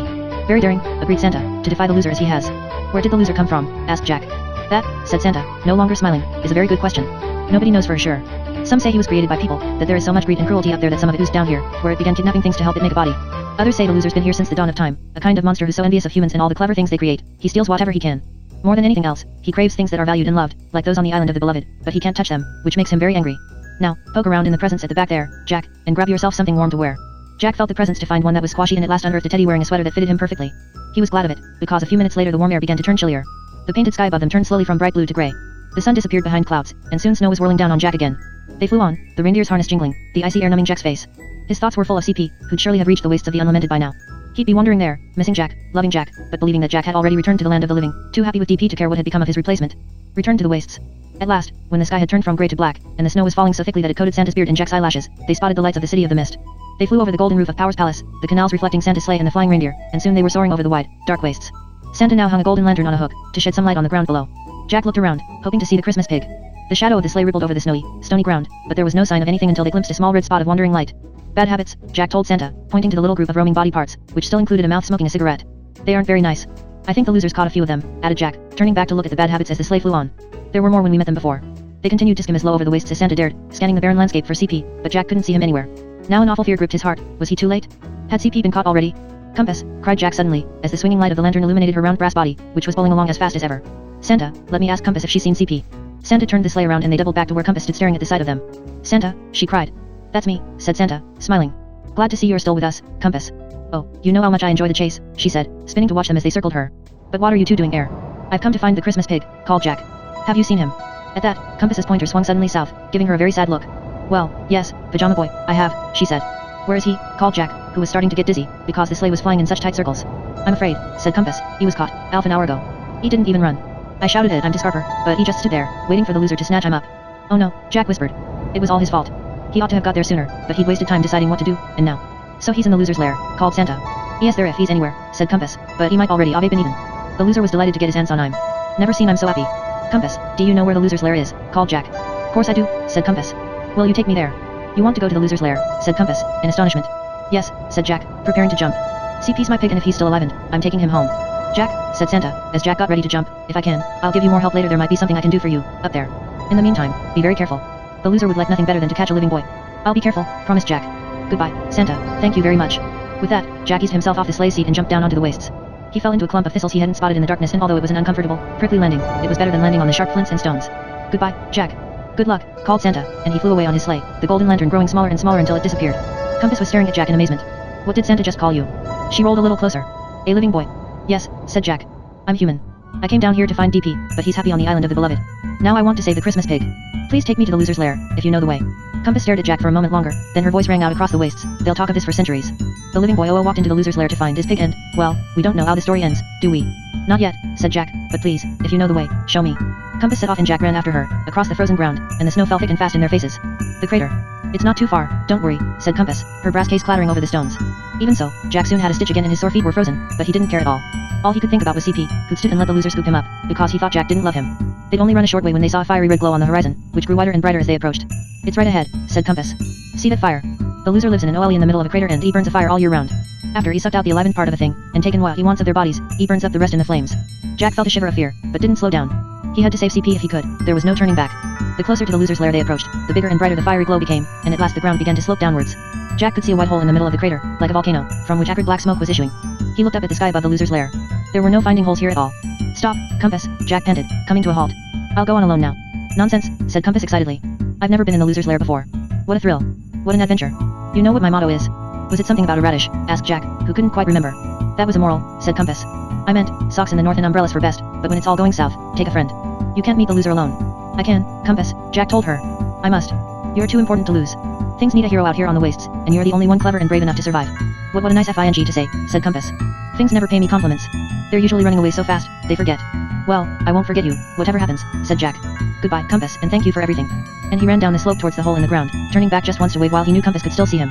Jack descended the steep slope, sliding and stumbling on loose rocks and stones. He went as fast as he dared, half blinded by the fire and smoke coming from the hole in the middle of the crater, and soon his pajamas had dried out completely in the heat, and he began to cough from the thick black smoke, which didn't smell like a wood bonfire, but reeked of burning plastic, fabric, and foam. And then, just when Jack was wondering how much further he'd have to go, his feet now burning on the hot rubble, he slid on loose pebbles and, unable to stop, found himself tumbling into the hole. Down he fell through the smoke into an underground lair, and for a few seconds he was sure he was going to land in the flames, and that he'd never see Mum or CP again. The loser's lair. By great good fortune, Jack missed the fire and fell instead onto a hot, springy, soft mound right beside it. It was a few moments before Jack realized he was lying on stuffing and shreds of fabric that the loser had discarded from the things he'd eaten. It was smoking and smoldering because it lay so close to the flames. Jack crawled as fast as he could towards a distant stone wall, slipping and sliding over the heaps of fluff and burned material, until he reached the side of the underground hole.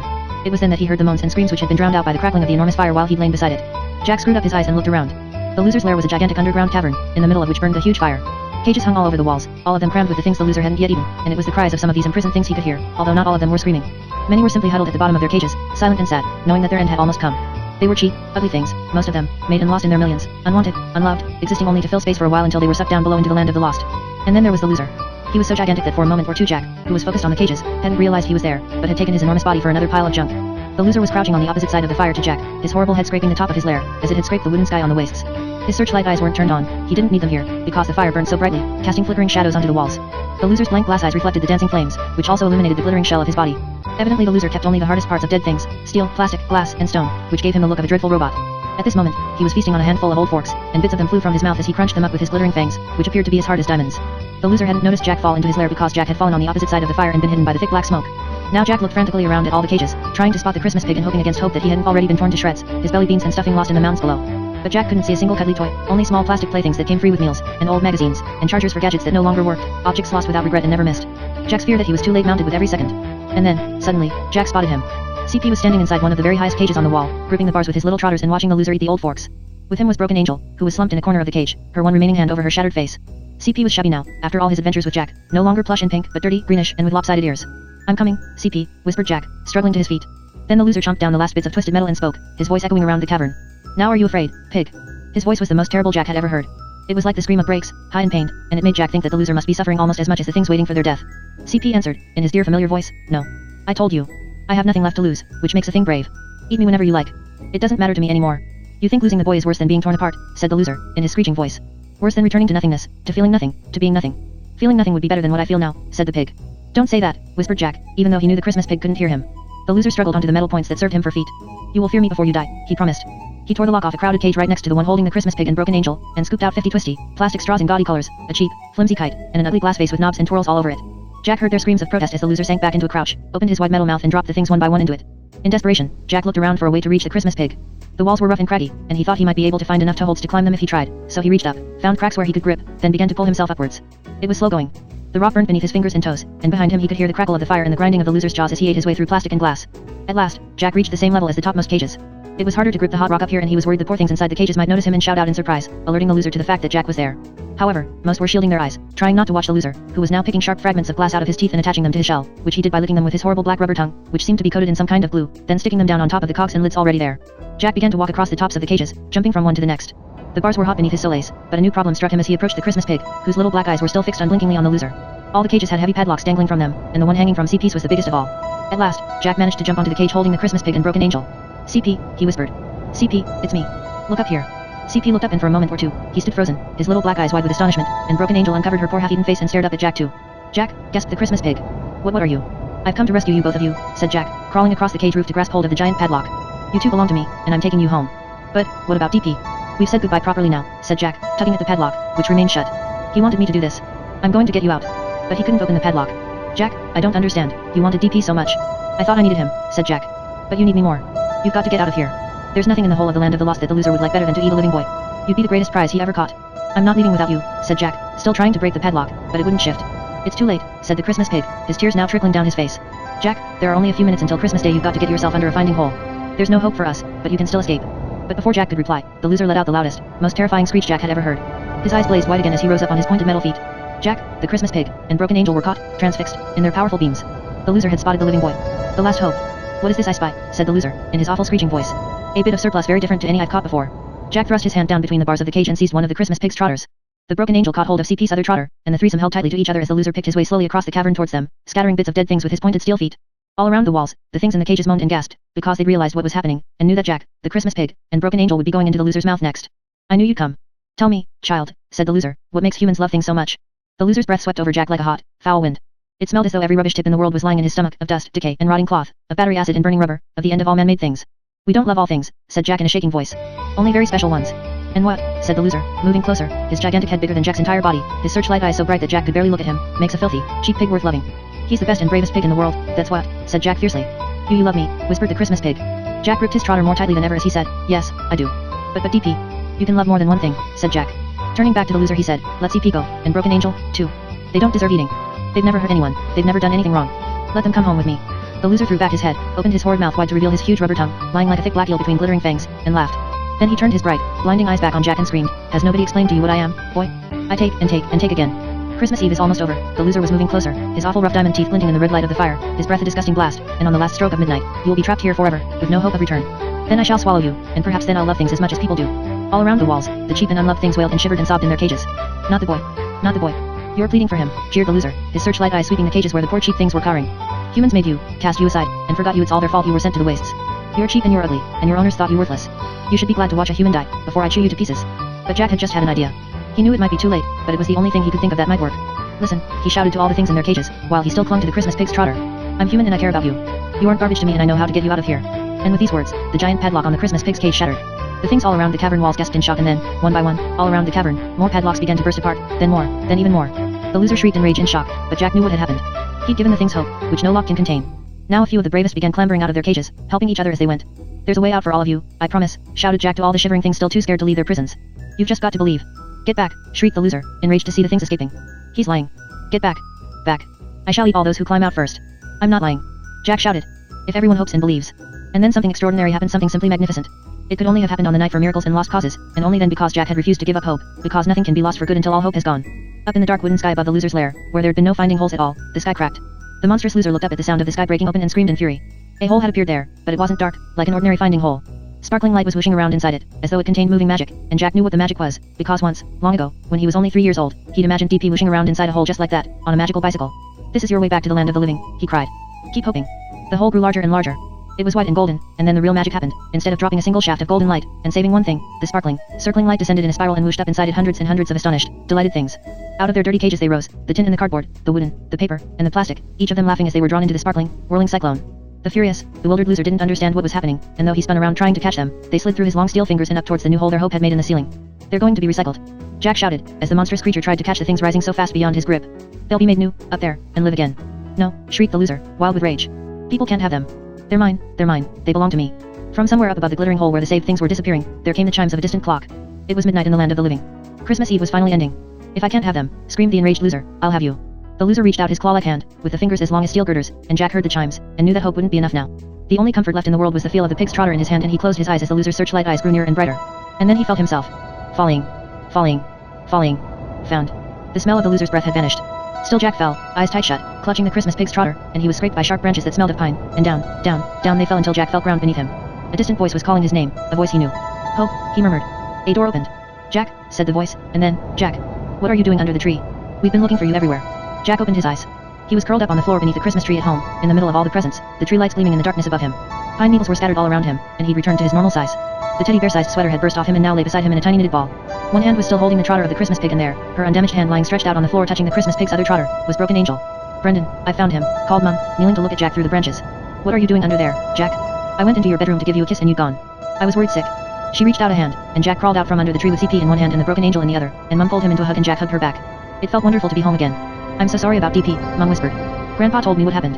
When I didn't find you in bed, I thought you might have sneaked out to try and find him, and I did go to look for DP, said Jack.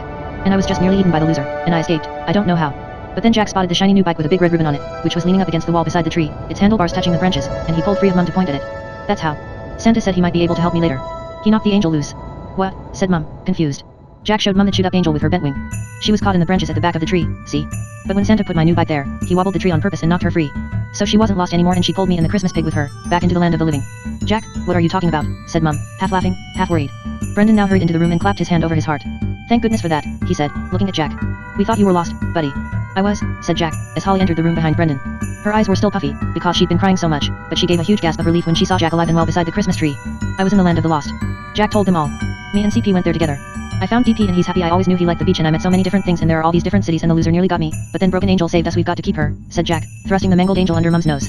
Well, said Mum with a little laugh, as she took the angel from him, she does look as though she belongs to this family, all right. I think she'd have been a bit grand for us before Toby the dog got her. You can bandage her up, can't you, said Jack. Like you did to DP, when he had his new eye sewn on. Of course, said Mum. Then she sniffed and said, why do you smell of smoke? And why are your pajamas so muddy? Oh, the smell's the loser's fire in the muds from where Blue Bunny hugged me, said Jack. It's hard to keep clean in the land of the lost. Well, I don't know about all that, but that pig definitely needs a wash. Not yet, said Jack, hugging the Christmas pig to his chest. He's quite scared of water at the moment, because he can't swim. That's why he's green. He nearly drowned in a canal. I'll need to explain to him about the washing machine before you put him in it, or he'll be really frightened. Anyway, I want to take him on a ride on my new bike before that. He likes bike rides. Santa told me. That was quite some dream you had, said Mum. And you're not supposed to have seen that bike yet. It isn't Christmas Day. Actually, said Brendan, checking his watch, it is. It's 1 minute past midnight. I'm hungry, said Jack. I've been away 3 whole nights, and I couldn't eat the food in the land of the lost, because that would have proved I was a living boy. You don't believe me? Jack looked from Mum's face to Brendan's. They were both smiling in that annoying way grown ups have, when they think they know better than you do what happened, even though you were there, and saw it all. Why don't I make some hot chocolate, said Mum, still smiling. She carried Broken Angel out of the room. Brendan turned on the electric fire and went to help her in the kitchen, leaving Holly and Jack alone. I believe you were in the land of the lost, said Holly in a hoarse voice. I do, Jack. And I'm glad you saw DP and that he's happy. And I'm sorry so sorry I threw him out of the car window. Well, it's all right, said Jack. He's living in a nice little house on the beach with toilet roll angel now. And I've got CP. DP says he's the best and bravest pig there ever was, and he's right. What else happened, while you were in the land of the lost? Holly asked, and she and Jack sat down by the fire, and Jack told Holly all about Disposable and Sheriff Specs, about Lunchbox and Inhaler, about Bother It's Gone, Addie and Poem, about their long journey across the wastes of the unlamented, Compass, Blue Bunny, the strange things he'd met in the City of the Mist, and their escape from the loser's lair. I know I've been horrible to you, Jack, said Holly, when at last he paused for breath. And I promise I won't bully you, not ever again. I believe you, said Jack, remembering Bully Boss, who he hadn't mentioned. CP was sitting on Jack's knee, so he could be warmed by the fire, too. But I think you should stop doing gymnastics. I know you're not enjoying it anymore and you'd rather do music. How did you know that, said Holly, amazed. I haven't told anyone. You find things out, in the land of the lost, said Jack wisely. I always thought I wanted to go to the Olympics, said Holly, looking into the fire, but I really don't anymore. I'd rather see my friends at weekends, instead of practicing all the time. There's nothing wrong with losing an ambition, said Jack. I met a lost ambition down there, you know. She was horrible, but I'm sure you can get a nice new one. I'd like to learn the guitar, said Holly. Well, that's lucky, said Brendan, who come back into the room holding 2 big mugs of hot chocolate. Judy and I have just agreed you can open 1 present each before you go back to bed. Holly, I think you should unwrap that big one, in the gold paper. Jack untied the red ribbon on his new bike and showed the Christmas pig all the features that made it such a particularly good one, while Holly tore paper off her biggest present, to reveal a shiny black guitar. Then, while Holly was learning her first chord, Brendan helped Jack adjust the seat on his bike and Mum reappeared holding Broken Angel. She wound a little strip of gauze around the angel's face to hide the bit that was missing, unbent her wing, and bandaged up her handless arm. Then Brendan, who was tallest, took the angel and placed her back at the top of the tree where she smiled down upon them all as proudly as if she'd been meant to be bandaged up all along. I like her, said Mum. She looks kind, doesn't she? All right, you two, it's time for bed if you finished that chocolate. We'll be up in a few hours, anyway. So Jack and Holly climbed the stairs and said a friendly goodnight to each other on the landing. Then Holly disappeared into the spare room and Mum came into Jack's room to kiss him goodnight. None of the things there were talking or moving anymore, and none of them had eyes or arms except those that had always had them. Jack snuggled up beneath his duvet and Mum kissed him, and then the Christmas pig. She turned out the light and closed the door. Jack lay cuddled up in bed breathing in CP's smell, which was of canal water and smoke, with a tiny trace of Mum's perfume. He'd have to go in the washing machine soon, but Jack knew he'd eventually come to smell of home, and of the warm cave under Jack's blankets. Good night, CP, whispered Jack. Merry Christmas. Exhausted from his adventures, Jack fell asleep almost at once. It was no longer Christmas Eve, the night for miracles and lost causes, yet 2 little trotters hugged the sleeping boy in the darkness. Good night, Jack, whispered the little pig, whose tears of happiness were trickling down onto the pillow. Merry Christmas to you, too.